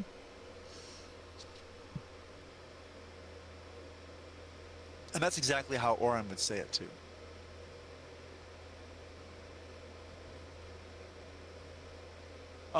So, okay, Sadira and Aegis of Axicles are kind of like going out together, right? They are a couple. They're They're a not- power couple. Well, I'm not gonna like try to. I got Junithu. I'm good, but I am gonna try to hang out with Sadira a little bit because she taught me how to become a wizard. All right. She's sort of your mentor. A bit, and also, you know, she and I do need to meet at least a little bit once in a while with regards because she's the leader of the Veiled Alliance. So, Okay, so you check in with the Veiled Alliance, and they're going to fill you in with the recent activity that they have heard about across the Tablelands. They're going to report that they are hearing concerning things from Balak, and their messages have been disrupted somewhat. okay, that seems right down. They're saying that the group in Uruk is growing in strength and has recovered from the past events. They're saying that they have a very small contact in Rom, but there's not much going on there. There's too much chaos. They say that the Veiled Alliance in Gulg is having a really hard time. They have been under attack. The Oba of Gulg is very good at sussing out any activities they have there in Gulg. In Nibene, they are somewhat tolerated. Let's see, did I miss any of them? Dradge. The Veiled Alliance in Dradge is reporting that there is a tremendous amount of sacrifices happening. Many slaves are being killed.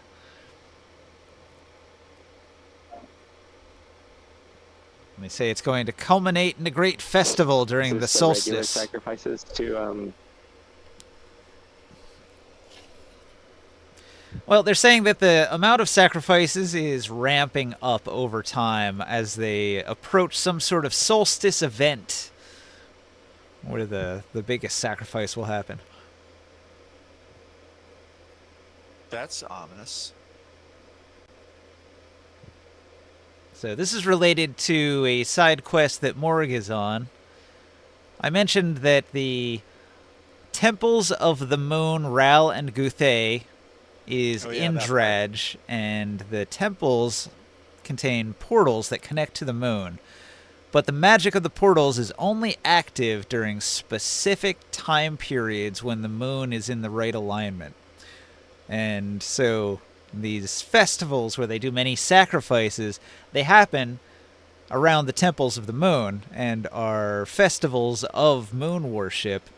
And so this is sort of a clue that the moon portals are going to be open at some point in the near future in Dradge during a festival. Was that a slip that you said portals? Because I thought there was only one portal in Dradge, but if there's more than one, is that knowledge that our characters have? Well, there's 2 moons, and there's one portal that goes to each moon. Oh. So Do we know about the other one? you've got the Temple of Ral and you've got the Temple of Guthay, and each one goes to one of the moons at a different time.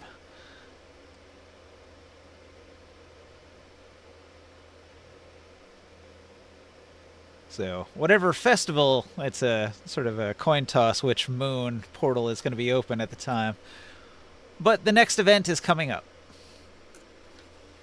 I didn't set a specific date because I don't really do calendars in this game, but that's an indication that if you travel to Dradge, you could maybe attempt to go on some moon adventures.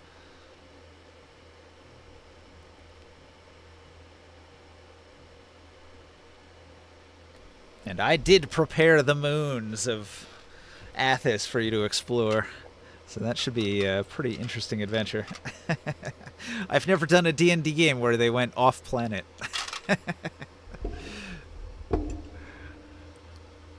That'll make us a Spelljammer campaign, technically. Yeah.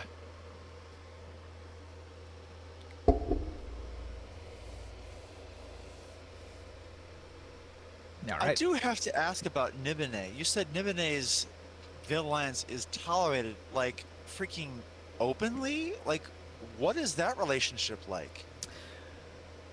I would say that it's basically that they are not hunted. So the amount of tolerance, it's not like they can just come out in the open and do whatever they want, but they're not being aggressively hunted by spies. Okay, well that's good.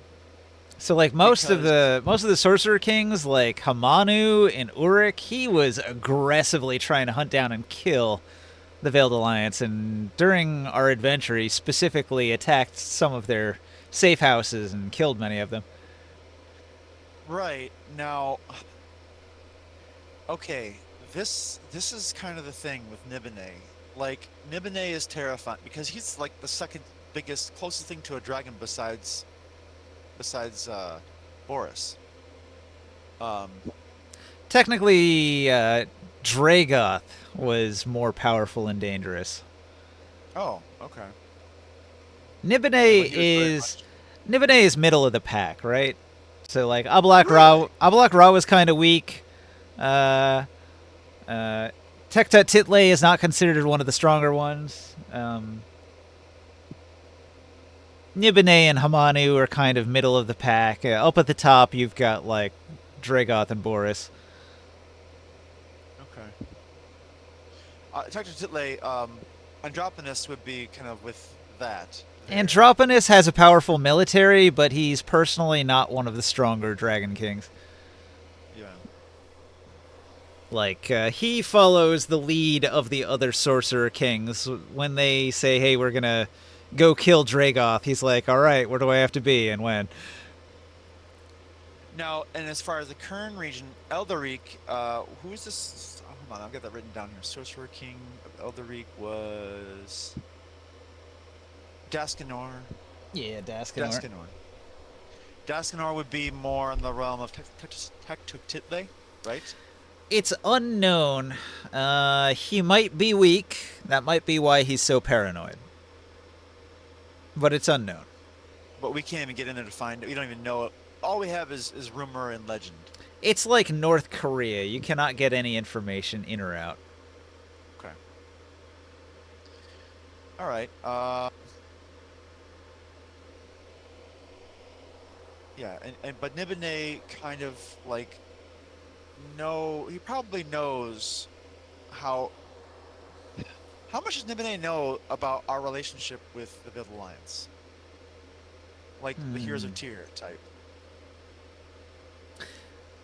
Well, he probably has assumptions, but you've never told him specifics about your contacts or anything like that. Like, he knows that Tyr was liberated probably by the Veiled Alliance, and he knows that you're the Heroes of Tyr, so there's probably a connection, but he doesn't have any specifics unless he's got spies feeding him information. Okay. Well, he's given us all those manors and servants over in Nibene. Yep. You are We really lords in haven't- Nibene. Yeah, landed gentry. He's in need, though. His city was ravaged by the Zwoon, and all those lightning zombies came up out of the ground, and there was earthquakes and stuff. So his city got devastated. And then Dragoth came out, and Dragoth is a super hostile, dangerous enemy force, and he wants revenge against the other sorcerer kings. He wants to take their land and become a god. So Nibene is in a weakened position, and so he's using these alliances to sort of shore up his position, because he's got to worry about his war with Gulg that is ongoing. That's his primary threat. Aside from Dragoth, Gulg is more pressing because they've been attacking his border. And that will never stop until we uproot. Well, it's a resource war, and they're always fighting over control of the logging in the Crescent Forest there. So it's just a never-ending battle between the two sides. Okay. Just I guess imagine imagine a bunch of Aztec lumberjacks fighting each other in the woods forever. That's kind of how it goes down, according to this book I was reading about Papua New Guinea. Like, people in the forest there, it's kind of like they meet each other and they have to start rattling off who they're related to, so they can find some reason not to kill each other on sight. Like, that's a real life thing.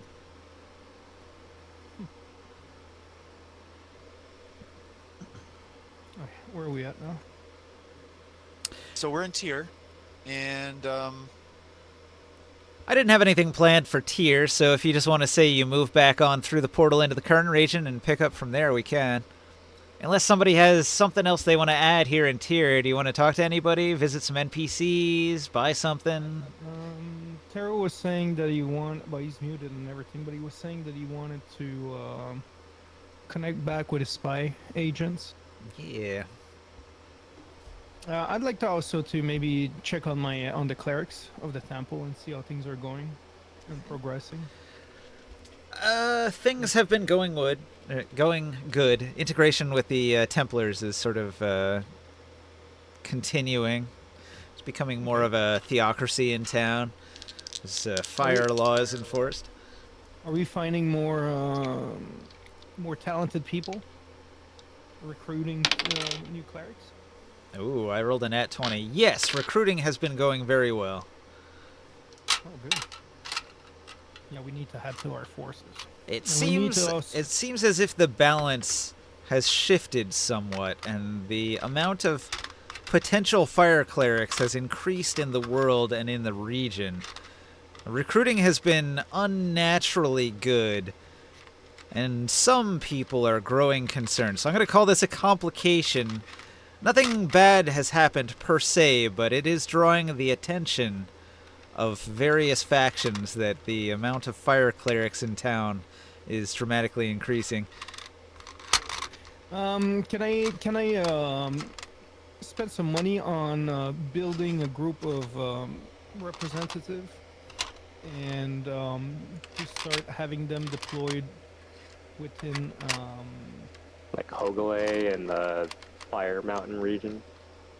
no, like within like some of the leadership of the world, I guess, like you're saying that some of the groups are getting war ninja. Just to try to appease people, to see how we can help as well. you know what I would wonder about? We've seen some of this in our travels, have we not, Grimorn? About craftsmen using the sand of Athos and just turning it into glass. I wonder, with your powers of the fire, if we could amplify it somewhat, either with divine or with good old-fashioned know-how. We could make a sizable kiln and glass blowers setup of craftsmen in Tyr. Like glass. Yeah, making glass weapons, making large, huge things out of solid glass. I wonder if that would Yeah, potentially. Like with, potentially. yeah, we can control the fire. We can summon fire. We can defensively. The fire temple is in itself a giant kind of oven. Like even when you look at it, it's covered. The walls all the way to the top are a giant, like thick wall of obsidian, and inside of it, there's the eternal flame inside of it. I'd like to try to see if we could get a meeting or information from any of the lords or the king of Tyr about any further movement from that hostile sorcerer king that was taking over stuff in the south of Tyr. Andropenis. Yeah. Good old Andropenis. So I'll put it down a fund of lobbyists, ninja. Okay. Cleric lobbyists. How much money do you put into it? I'm gonna put 15 gold. 15 gold. Oh, nice. I rolled a 19. Make a note that I rolled a 19. Your 15 gold is well spent. Okay. I'll put this more on my card. Getting some lucky ass rolls tonight. Yeah. It's balancing out all the crap rolls I had with your negotiation with Clarice. She was like 5, 6, don't care, leave me alone. That's in character for her. One of your best rolls was like an 11. Well, let's see. We'll try to explain it that the presence of more and more fire cleric temples, and then the discovery and the stories that comes from all the magical items that we've brought back and presented to the rest of the world, and the fact that we have like a huge presence in Tyr as well probably is one of the reasons why there's more new fire clerics around, like a surge. Ninja, you still never told me how much the barrel of mead was. No. At the meadery.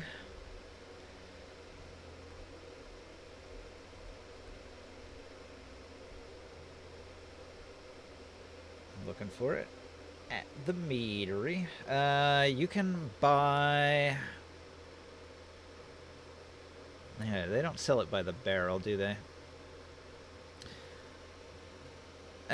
For 120 ceramic pieces, you can buy 40 bottles. I guess they have like those sort of boxes that contain a bunch of bottles, like 8 bottles each.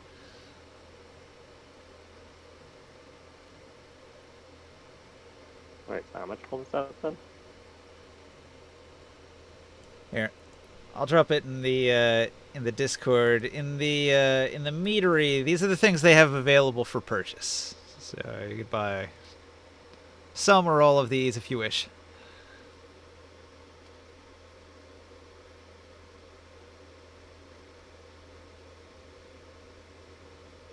So that'd be like 204 ceramic pieces to buy the whole lot.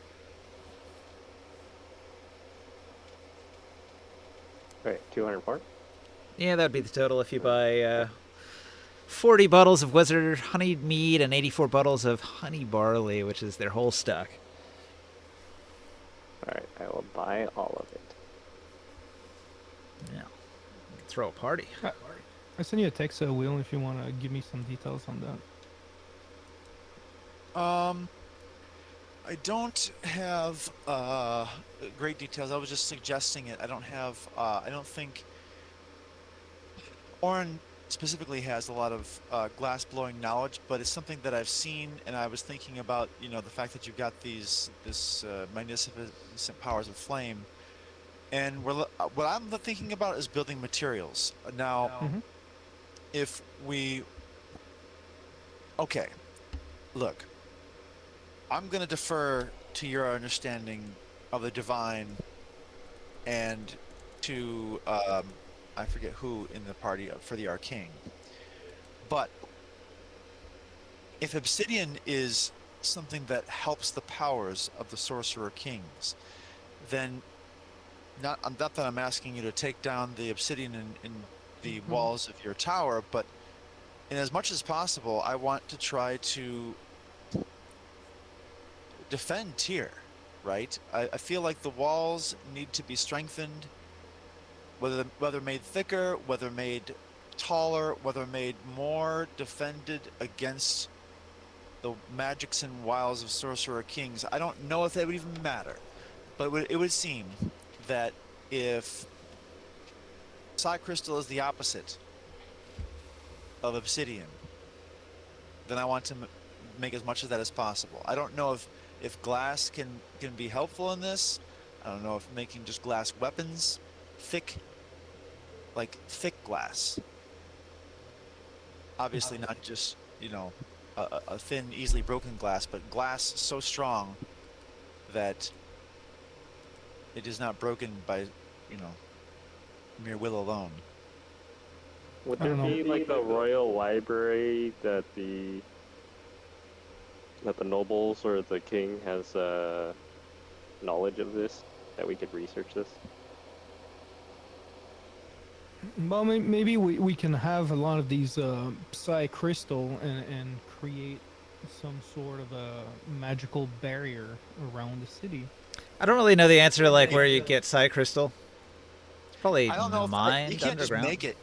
I don't know if oh, really? I didn't know that. But maybe he still doesn't know that. Maybe Orange still doesn't know that. But I was thinking like big, thick glass blocks. Well, like we've seen like in fantasy. Well, I don't know. It's like a little bit out of game, but like they'll have rods around like a encampment, and it's like it creates like a shield or something like that. Maybe there's a way to create Oh, out of razor these- sharp. yeah, out of these gems, like some sort of a magical wall that protects against defiling. That would be great. But I don't know. That's something that maybe you might want to talk to Satira or somebody that is a little bit more connected with That's psionic. true. Colganard. Oh. Colganard would probably be. No, that's it. Because Sadira, I'll as deny. Yeah.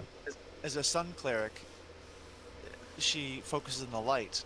And I saw in one of these bazaars we went to, there was lenses. Oh. If we made a bunch of lenses around the city to empower her, that might be something worthwhile. I think that what we need from Satira is our help against that undead sorcerer king. Or being the But if you- master, the most connected with the radiant force. What if we could make a bunch of lenses that we could suddenly redirect the sunlight towards her and empower Just like in her? Legend. You're talking about physics, and all I know is, magical sacrifice. So they beat the villain in the movie Legend. Bounced a bunch of light from the sun Yeah. to kill him. I don't think I know about that movie, but Wasn't it It's like, one Indiana of Jones? one of the Indiana best Tom Jones? Cruise movies ever. It was made in like 1986, 87, something like that. In Indiana Jones, doesn't he do like or maybe it's like one of the Mummies movie, where they use a bunch of mirrors as well yeah. to redirect light. Who's the sun cleric lady? What's her name? Sadira. Sadira. Sadira. Sadira? Oh, I thought that was she's the Veiled Alliance, right? She Yeah. is the That's leader true. of the Veiled Alliance, and she is the first sun cleric. She went to that pristine tower that mutates people, and the shadow giants gave her the power of the sun. Should we give it a try? To go to that tower. I have some questions. I would be sort of interested as part of like learning about that because of, I mean, the moon is just reflecting light from the sun, so I am interested. So, a while back, I think I don't have a timestamp on this, but this is about the time this is before we left for Kern. But after I bought tassel worms. So, I spent over 1,000 gold pieces, 1,095 gold pieces, for a 1-year salary of 3 advanced assassins. Now, I have listed here in our notes about some candidates of named NPCs who could be this.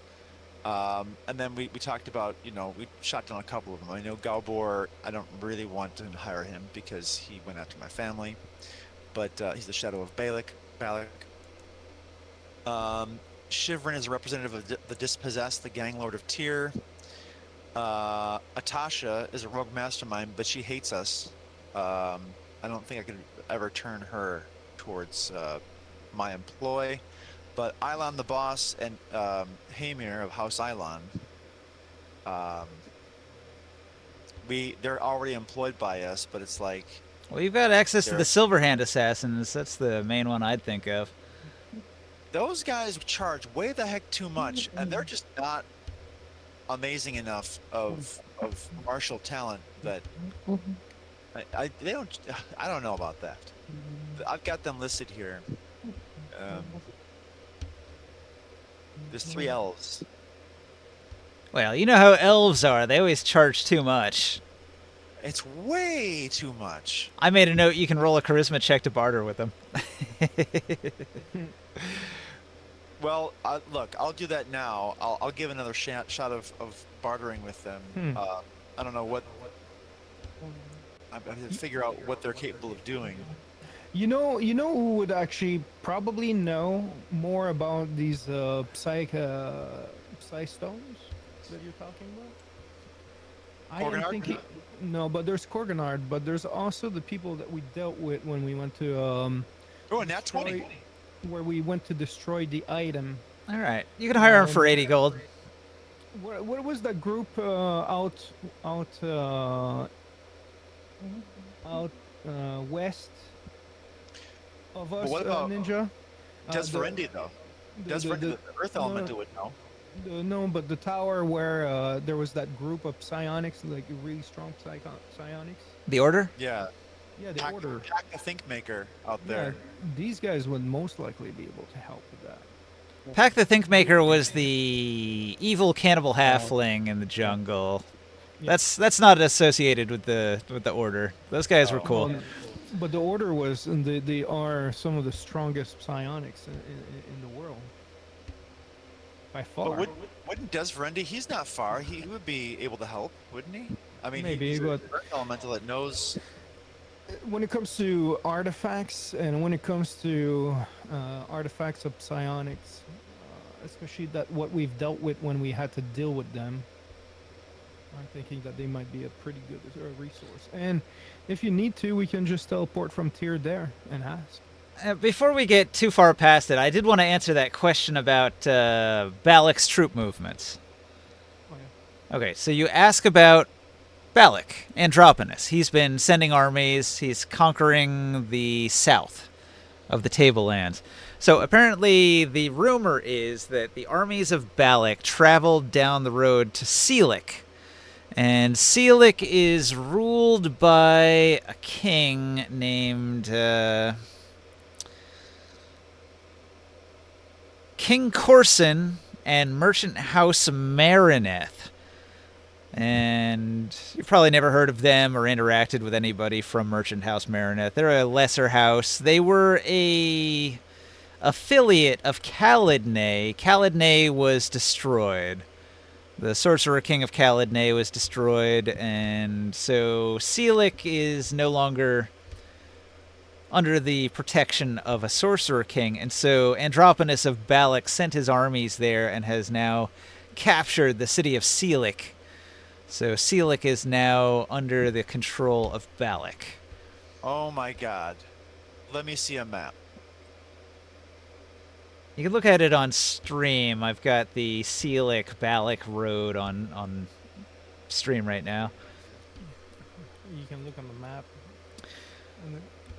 Balak. Where's it called? The other place? Selik. South, wasn't it? So if you look, Balak has a long road that goes sort of southwest towards the mountains, and there's a see like all the shit. That's a big city. Yeah, that's a big city. That is the city of Seelik.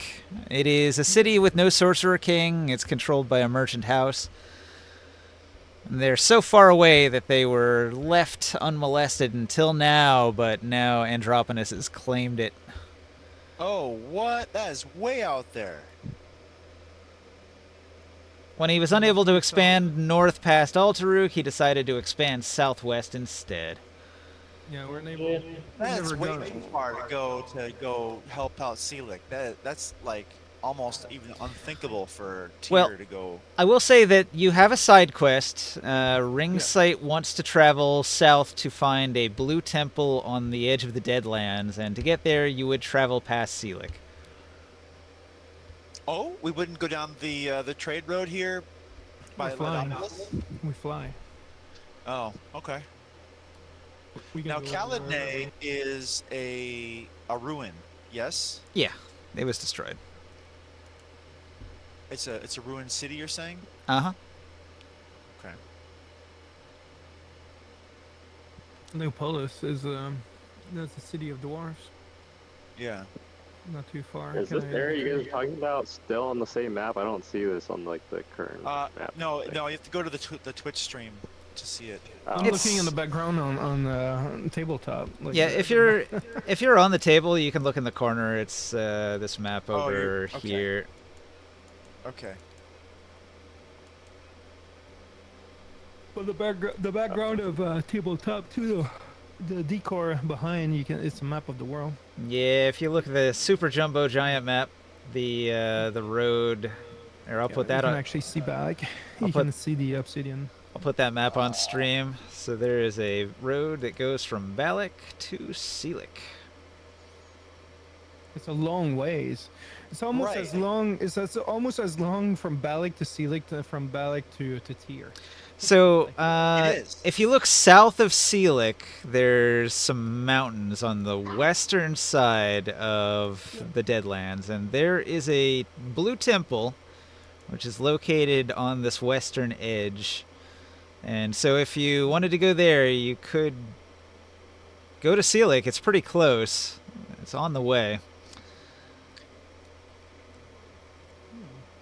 Um.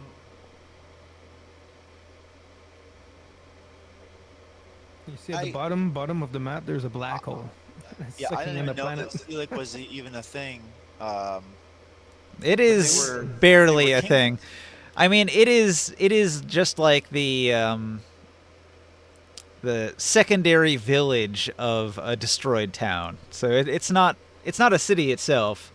Oh, okay. Well, then I don't feel so bad. But if you take a look at it, like, But has it a is- road that leads to the other side of the mountains right there. It is That's actually a pretty fairly interesting spot. fairly sizable. It's got a decent sized population. It's got a king. That'd be the first town to go to the other side of the chain of mountains there.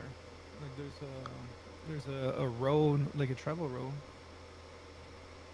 Oh, I can't even see that. I didn't even know about that. But we already sort of have a way through the mountains over to Dragon's Crown, yeah? Yeah.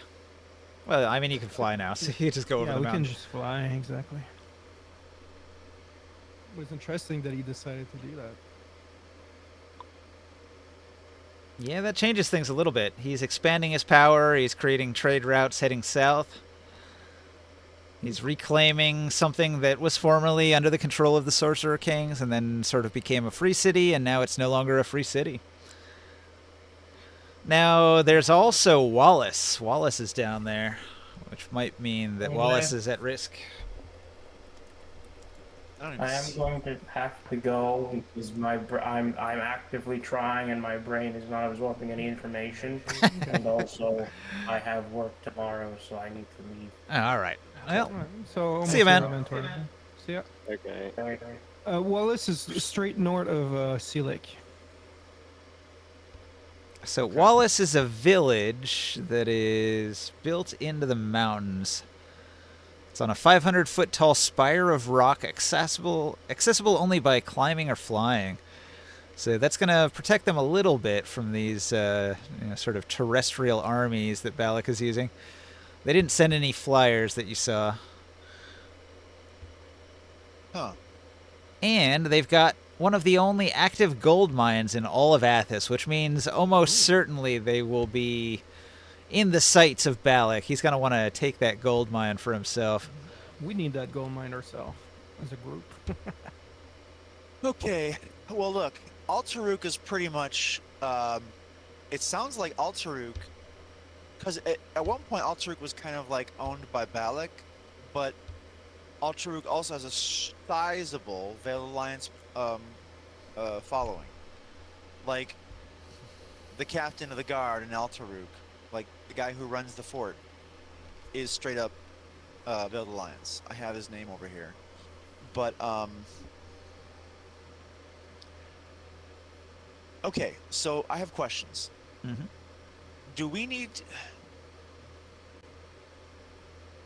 in terms of Androponis's influence in Altaruk, like, do we need to like go knock off some Centurions mulling around in Altaruk to go ahead and kind of tip the scales in our favor? Or like I don't know how much of a grip he has in Altaruk. Like, does he send direct orders or what? Like, this is on paper owned by Balak, but When you were last there, he had the occupation forces there. right. Since you haven't been around in a while, they're probably there again. So he sends pure occupation forces that, since mostly it's mercenary run, and the mercenaries are paid by who? Androponis? Probably. He's very wealthy. Okay. Balak is right on the Silt Sea, which means it's got sort of like a sea trade kind of thing going on.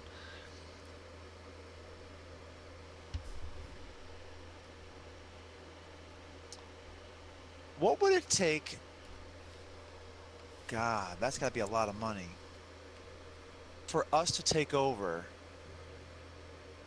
in Tyr, as we just don't have the money for it, really.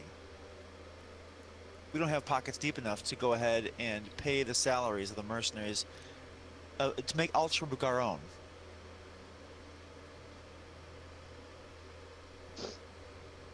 Do you? How much money is that?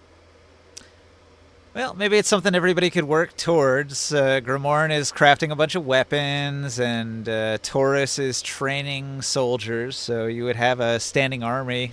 I could put together some stats. We could mobilize troops and send them on a side mission to do a thing on their own. If you want to try to capture Altaruk. So keep in mind, this 1,000 gold that I've spent towards assassins, we still haven't really found good candidates for that. I've got it earmarked here on my notes. That's been set aside, 1,095. So I don't know if that would be enough. Like, actually, I do know that would be for 100 soldiers. I don't know how many soldiers are in Altaruk. I remember the amount that we said to challenge Senator Turak's army. I know he had 100 spearmen, right? It was about roughly that many for each of the great noble houses. So I don't know how much Altaruk is, but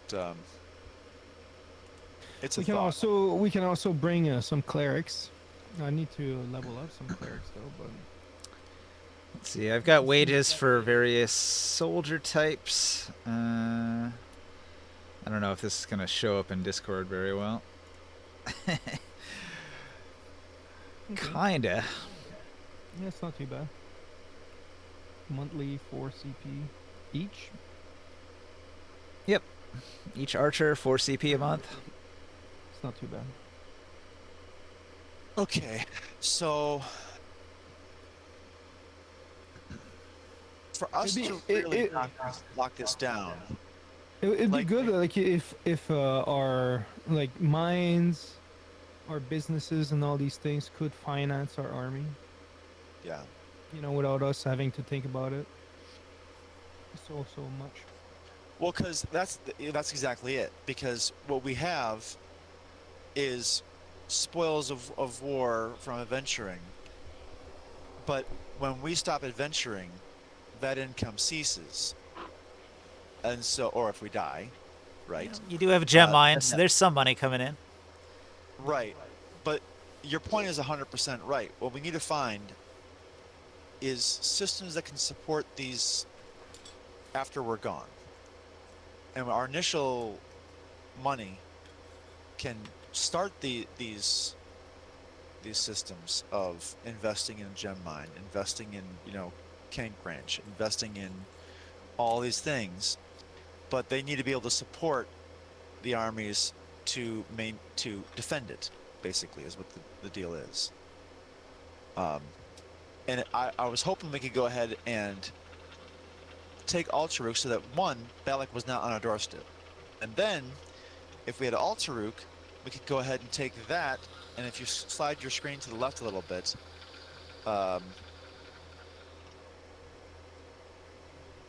like, Silver Springs is neutral, just a bunch of elves there. Altaruk is a big merging point there. It really is. It really is. And then, so Fort Amber, Fort Scones, Abelathe, Fort Andros, all of those are not really owned by any one city-state, yes? Or... Which ones are you talking about? So on the map that you're looking at, I see Fort Scones, I see Fort Scones is the first fort outside of Tyr, really. All those forts belong to somebody. I've got a list. Let me take a look here. But they're not like King, Sorry, King. They're merchant owned a lot of time. they're merchant owned? Like Okay, merchant house owns some of them. so let's see. We've got Fort Scones belongs to Merchant House Inica. They also own Fort Adros and Fort Harbeth. Then you've got House McKay. They own Fort First Watch, Fort Isis, and Fort Zalus. Then you've got Merchant House Sham. They control Fort Melidor, Fort Enix, and Fort Sunset. House Stell controls Fort Courage, Fort Iron, and Fort Sandal. House Salaxa controls Fort Eben, Fort Calvis, and Roomish Rock. House Vorden controls Fort Amber, Fort Thamo, and Mira's Halo. House Wavir controls Fort Glamis, Fort Thetis, Outpost 10, and Outpost 19. House Ianto controls Fort Ianto. House Clethira controls Fort Clethira. And House Wait, hold Sisra controls Fort Sisra. Fort Ianto is right outside of Tyr. What house was that? Ianto. Merchant House Ianto. It's one of the Oh, that's lesser the merchant one. houses. Oh, There's okay, several so that very would be- small ones. Okay. What about ours? When you say Uh, ours, is that House Ilon, or what are you No, saying? our merchant house. We are not a merchant house. House I of say that Vorden is Tyrion. I said That's, that with some finality. Amber, Thamo, and Halo. No, but we're like I need to like would have to look at like how much money I can make out of these ships that I build. It's kind of a slow process, and they're probably going to be higher price type of items. Like it's not like making weapon. There's a way I'd like to be able to have a. I send you a message there, a ninja, like a DM. Yeah, asking you materials? about like materials, wait. but also I put another note too. You are selling these weapons of war to the highest bidder? No. I haven't sold anything yet. I'm making a lot, but I'm thinking of being able to build a forge that would allow to create steel weapons that we've seen. If it's possible. But we need to arm a tier. You know, there's been kind of a vacuum in tier after the deliberation, and we can put ourselves in a place where we can actually forge a lot of the metal out of the city, Yeah. and that give us an advantage and maybe make a way to make some money out of tier. The obsidian. The idea is to get them to make blades, make spearheads, arrowheads, and things like that, but to make them magical. Probably like fire imbued. That way they don't break so easily. And it's a light weapon, and we need to arm our troops as well with something Because one thing that's going to make a difference between us winning a battle if we are sending troops, like if we're hiring troops, is if they have better weapons than the enemy. Like Okay. if they're just fighting with bones and spear made of wood and things like that, and maybe some obsidian that breaks easily versus our troops that comes in with weapons that don't break, that makes a big difference. Most of the troops in the world are very poorly equipped, like leather armor and bone weapons. Yeah, and when I was watching that video about that, you know, that guy that the videos that you're sending, he made one about tier as well, and he was saying that like one of the biggest like advantage of tier having like the iron mine is that the soldiers, the army of tier, they were equipped much better than a lot of the other armies. Yep. So, but apparently, it kind of fell apart a little bit after some of the changes. Now we kind of countered some of those changes that happened because we did create like a food environment, like farms and things like that, to help with the poors and all that stuff. Yep. And we're starting businesses and things like that. But I don't like one thing that we haven't really looked into is like, is there much of a control in the city of the iron? Is that still running the way it used to? Yes. The iron mine, that whole thing runs exactly the way it used to under old Calic. Okay, so but who's making the weapons and all that? So I'm thinking The Merchants Guild in think- town. Or not the merchants, Yeah. but like the Craftsman's Guild. yeah, but I don't think they you know when we went about the message I sent you is about you know the Gitty antique keys, the that huge forge that had the two fire elementals inside of them. Yeah. That was their way to mass produce like steel weapons, huh? Mm-hmm. Yep. And what I was thinking, if possible, uh, for us to recreate a machine like that. All right. Yeah, you can summon a fire elemental and put it into a machine. Well, I could do that, but I also have the eternal flame. I mean, isn't that only really helpful if we have an excess amount of iron ore laying around that needs to be processed? Yeah. It Yes, we do. it is, but we could. You know, there's a difference between having a couple blacksmith with a regular forge and industrialization. Here, this is what I need to consider. I have a fear, a great fear, that the eyes of Boris and even other Sorcerer Kings are everywhere. And so here's what I propose. We set aside some of these weapons for each one weapon you make, or maybe every 5 weapons you make, right? One goes into some kind of vault that is hidden away, even from the eyes of King Calic, such that when the time comes, we suddenly have weapons that the Sorcerer Kings did not expect us to have, that we can quickly distribute to our troops and arm them. Because I'm cool with that, and we can equip our own troops with that. But the thing though is that I need to build a machine, and we need to get the market from the city. Yeah. And we can But- equip. And the thing I was thinking too, Ninja, like with the new blueprints that we have from an ancient era where technology was better, where they had more resources and all that. Like if we bring these models of weapons that might be a little bit more advanced too, we would be the only one be able to make them because we're the one with the blueprints. Mm. And that might interest the market in the city. And if we have like better forges that are capable of making or more or less mass produce, or produce faster than just like the standard way. You want to make masterwork weapons in the dwarven pyromancer style from a previous age. Yeah. It's a unique thing for sure. It would be valuable. Yeah, well, that would defensively put us in a more interesting place for the merchants and for the King Calic and the military force. I've already started making weapons for the Templars and all that stuff out of our forges.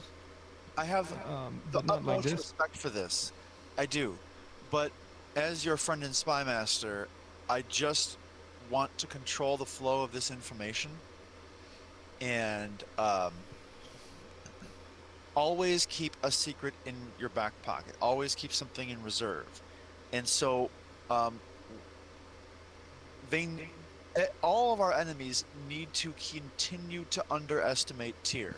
Tyr, as we continue to invest and grow and become a jewel in the desert off to the side here, we become a tastier and tastier target for Hamanu of Uruk, for Androponus of Balak to march on us.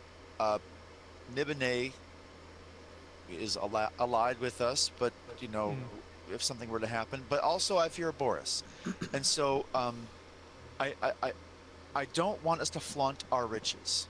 You know, Oh no. there is a slum saying that if you flaunt it, you didn't want it. Um,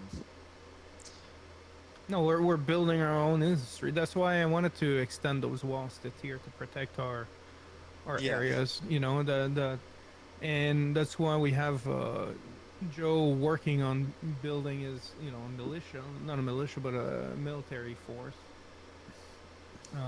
That's why I have the temple.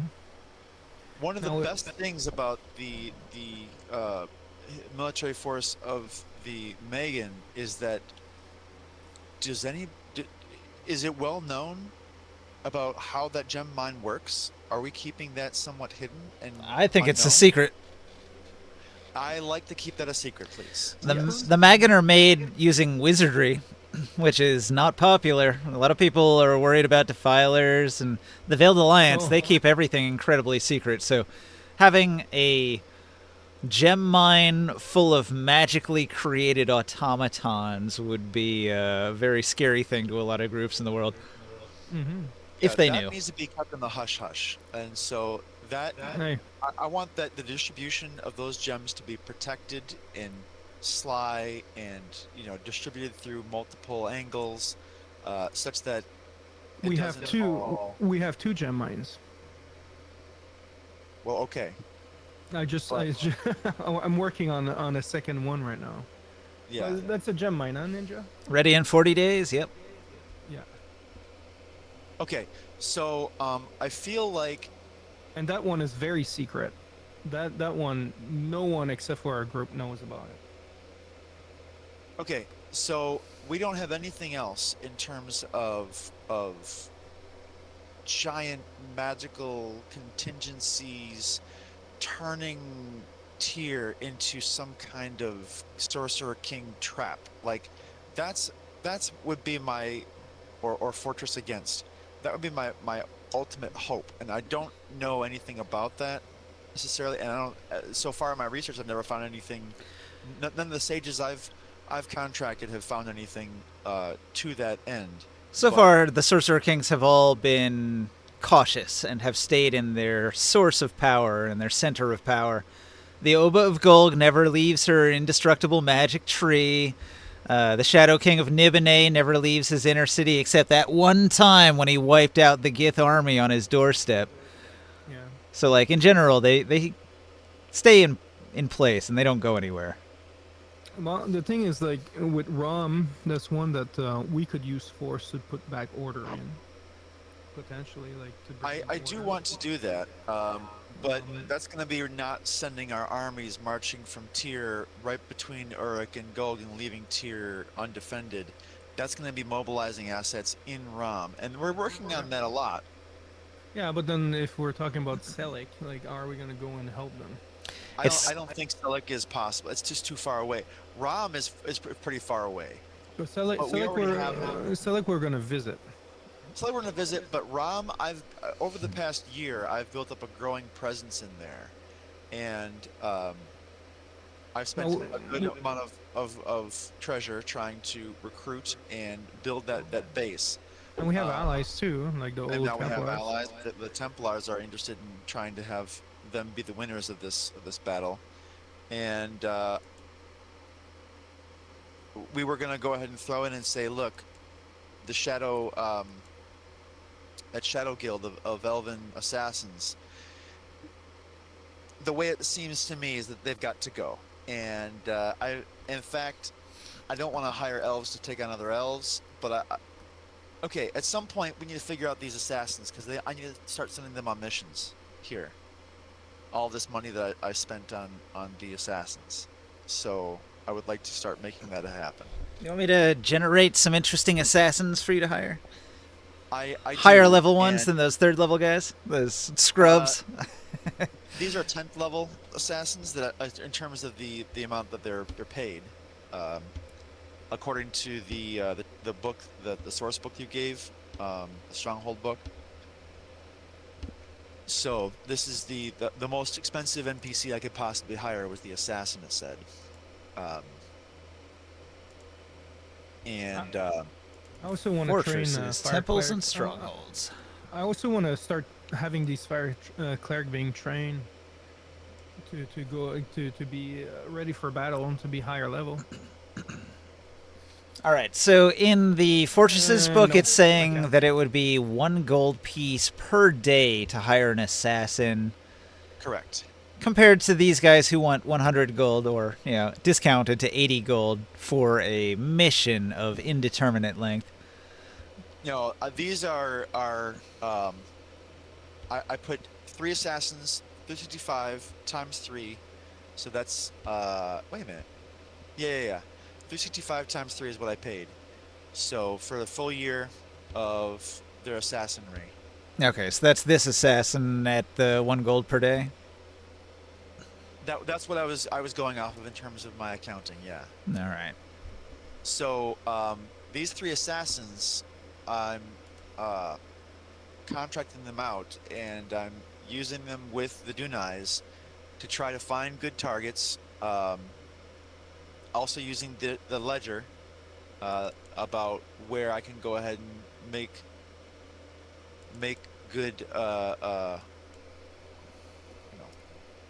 heists of magic items. And never all at once, but just in metered doses. And my hope is that this can go ahead and destabilize some of these. You know what? They're social... actually 12th level. Oh, okay. Because I looked up the stat block in the monster manual. They're 12d8 with 78 hit points. CR8 assassin. It's not bad. The assassin deals an extra 13 damage when it hits a target with a weapon attack and has advantage on the attack roll, or when the target is... That's surprisingly low for a 12th level assassin. But it's like a monster stat block, not a character stat block. Right. Oh, here it is. Taking 24 extra damage from poison on a hit. So that's the extra damage they stacked in there. Well, I've been looking around trying to recruit for those I can trust, and grooming and recruiting over the course of time, spending lots of time on this and money.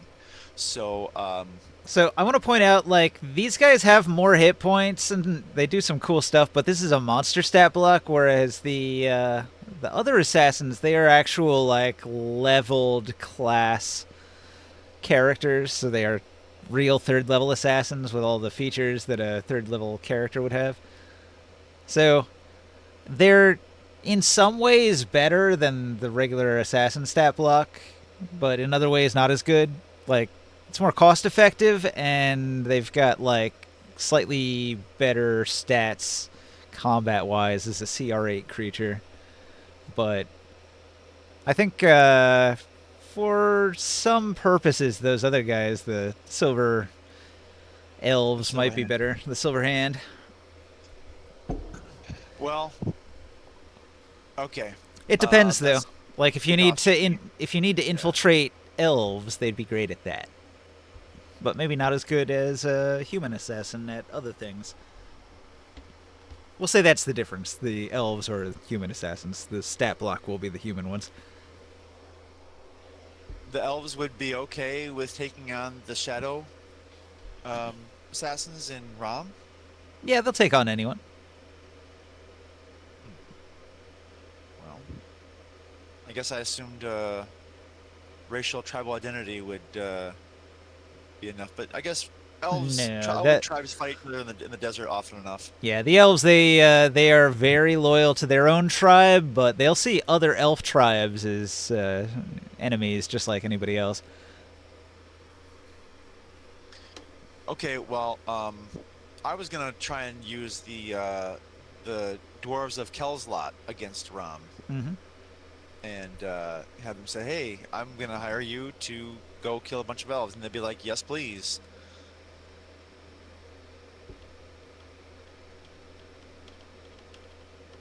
And then the dwarves might have a faction with control in Rom. That would be different. Like it's really unusual for that's where it would end. I would betray them before that happened. It's really unusual for non-humans to have any kind of control in the cities in Dark Sun. So like generally they're kind of like mostly human with an underclass of non-humans. So the elves trying to get control of Rom is a big deal, and the dwarves, it would equally be a big deal if they had control of a piece of a city.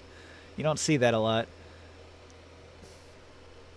I mean, the elves, they all have a little elven market within every town, like a little merchant bazaar, but that's usually tolerated and isn't huge in size. There's a bunch of things I need to sell and empty out my purse of all these. I've got like 300 pounds of this white silt horror meat, and Okay. I've got this clothing made by this ancient machine of Githyanki make, looks like. Clothing finely woven by a complex machine. I've got raw uncut psi crystal here, so all that I'm gonna be. What's 300 times 6?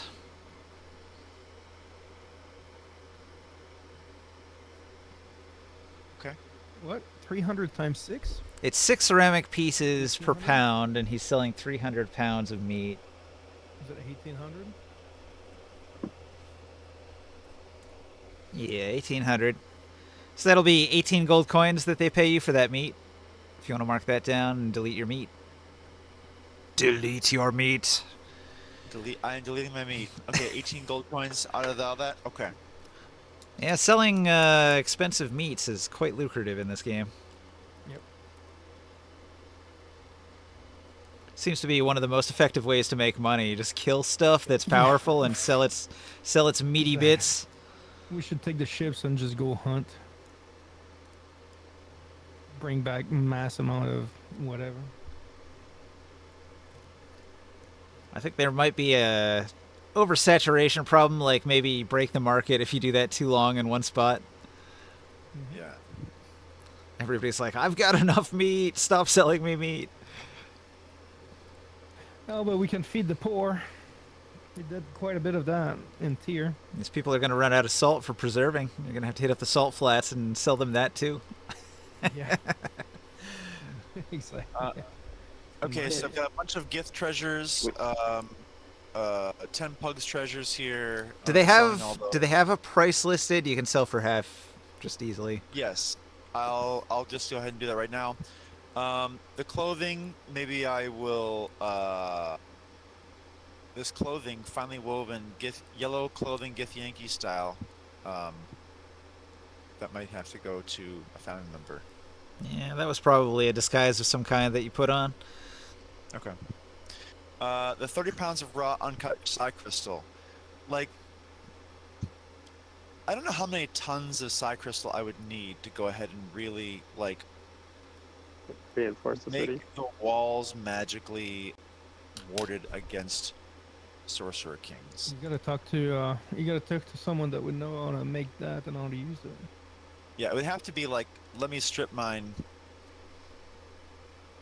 Desverendi's temple or something. Like, it'd be something crazy. How many psi crystal you got?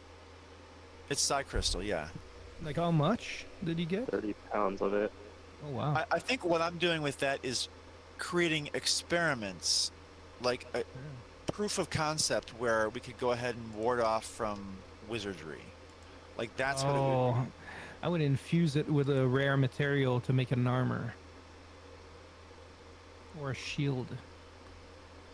Well, that's what we're gonna do with this. We're gonna do DARPA stuff. We're gonna do military like experiments on Yeah. can we stop. We're recreating the super soldier. Well, right. What I want to try and do is keep my home safe, and I feel like it's gonna be a losing battle my whole life to try and keep Tyr safe from Boris, from Nibene, from Hamanu, all that, and Androponis. That's like that's Orin's whole life. So, anyway, Make a prison on a Psy crystal, so people can't teleport out or something like that. see, That's what I what I'm was trying talking to about. get for the. That's why I was asking about the anti-magic field thing. If you could basically make like a counter thing, like how Sorcerer Kings, or not even just Sorcerer Kings, but the other Defiler mages like Densis has the contingency spells. Like if you had a contingency spell that if like an emergency teleport kind of thing was being used, like it activates and puts an anti-magic field around them. That's what I'm talking about. Anti-magic when you cast it. Oh, I found it. I gotta read it, but I think it might just.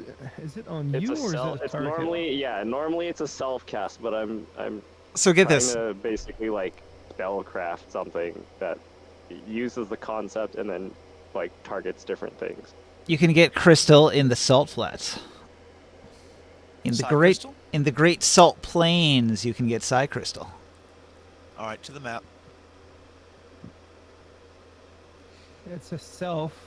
It's listed in the Athasian Emporian book as Buyan crystal. Wait, is that south of Nibene here? Yeah, it's the white stretch on the map. South of Nibene, Well, south shoot, of Golg. that's easy. Well, we're gonna be trading with Nibene for that. Let's go crazy. Maybe well, not so crazy that he gets what we're talking about, but just we're gonna start buying more Psy crystal from over there. Bouillon crystal. So it's about 200 ceramic pieces a pound.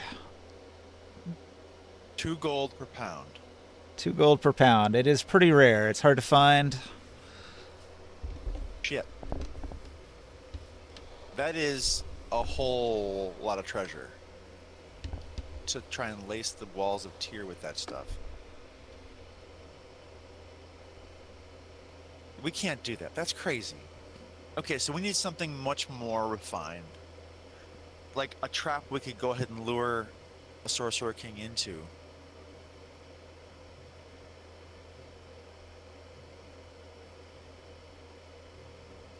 The Psy Crystal This mostly increases the ability to manifest psionic powers.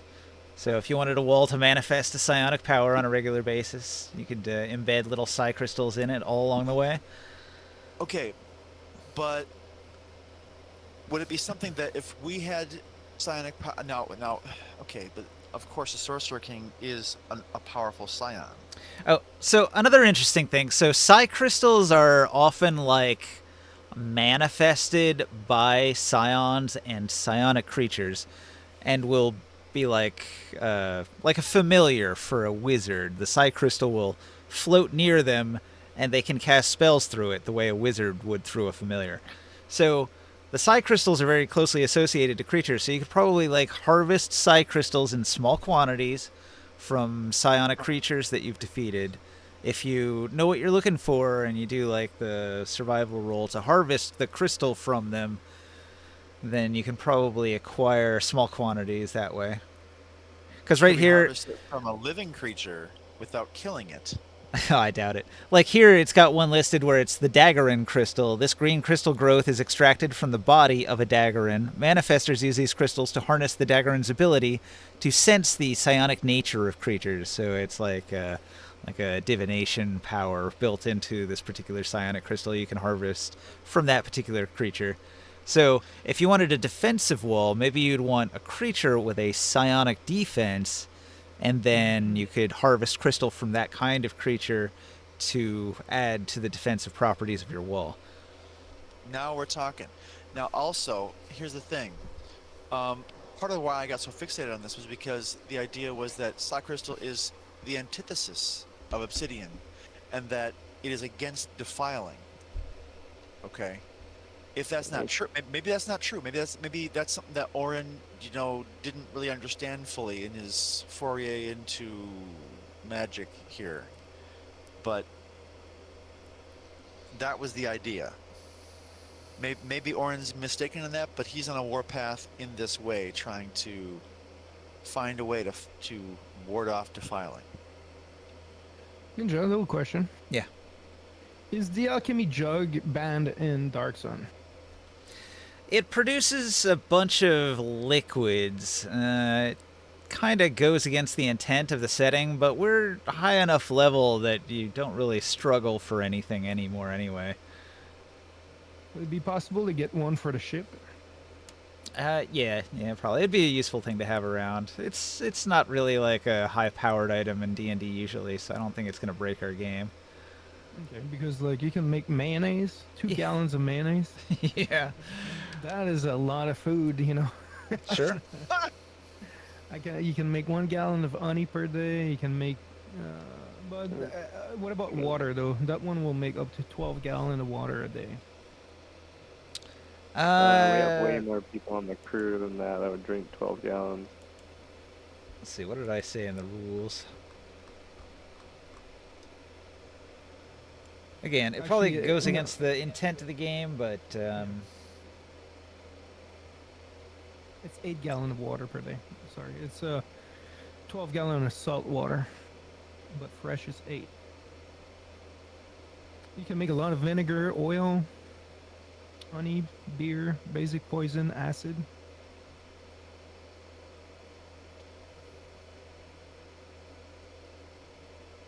Pretty handy. I feel like the water clerics would have had something like that. Yeah. Taurus had one. He had that goblet that poured like enough of water for a person per day.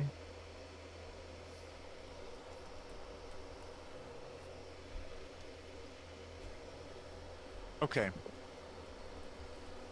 That's kind of cool though. Like you need a creature that generates those gems. Or is the creature like enhancing the gems? Like, how does that work? Psi crystals are manifested by the scions. So they're using their psionic power to create matter out of nothing. So you need a psionic creature that creates it. Yeah. It would be like a little crystal growth that grows on the scion. So you have to like tame it. No, it'd be Farm harvest it, like parts that you take from any other animal. You just kill a psionic like monster survival. and roll the survival check. So what we could do is have Ringsight just summon a Psi Crystal Familiar and then kill it every week. And I'll get a alchemy I'm jug. kidding. I'm I'll get kidding. an alchemy jug for the ship ninja. Okay. All right. Just let me know how much it is. Can I get the Can I get the Colosseum Beastmaster to breed these things? Which one? The Psi monsters that have these crystals that we're trying to harvest. We don't know what it is yet. We still have to figure out what creature we're trying to find. We don't even know. I mean, yes, I have, but it would be hard because they're usually going to be powerful and dangerous monsters. okay. Like, I don't know, what's a good one for a wall? Not nightmare beasts.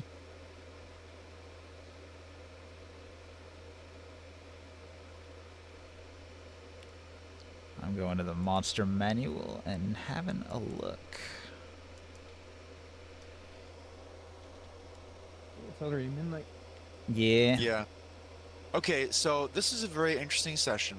I feel like we got a lot figured out in terms of the lay of the land with Tyr.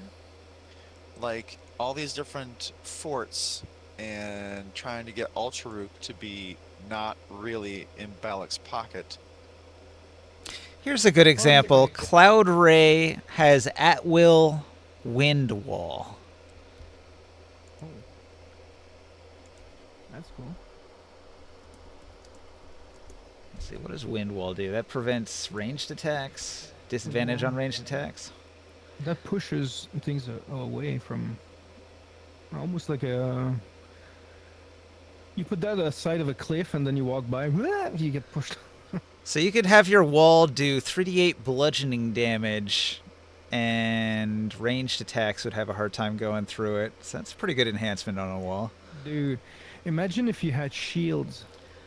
But you're not going to get the gladiator arena to raise cloud rays for you. They're just way too big and too wild and too dangerous, and they have this crazy power to dream teleport, which is just hard to even comprehend.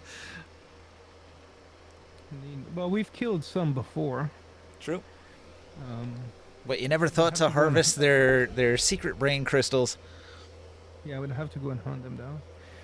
Imagine if you put that on our army's shield on the front line. Wind and wall? Anything that, yeah, and then everything that tries to like run through get pushed back and get damaged. You just have your phalanx produce a 50-foot wall of wind. Yeah, they shoot their spears and their arrows, and they bounce back. That'd be a pretty good defense. Makes all ranged attacks automatically miss. Amazing. That's OP. But if you put that on your exterior wall of your building, like catapults, like whatever they try to shoot at it, wouldn't even work. It would But just bounce. siege weapons don't count as regular projectiles, though. No. They can go through, but they have a minus penalty, right? Yeah, something like that. I'm maybe thinking of second or third edition, but I'm not sure how wind wall would affect it. Maybe not at all, because like wind isn't stopping a mangonel block. Like it's too heavy. Yeah, I guess not. But arrows and spears is still one thing. Like it's still a big defense. All right. Let me Yeah, I'll close the table. yeah. let me set up Okay. a couple things before you close it.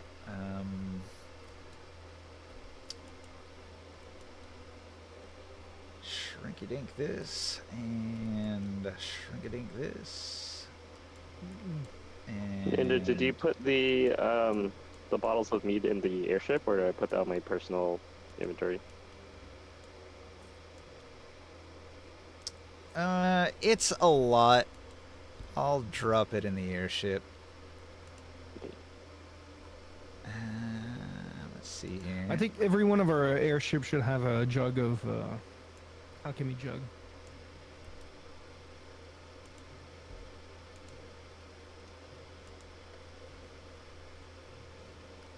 Let's Standard see. feature. I'll put it under cargo.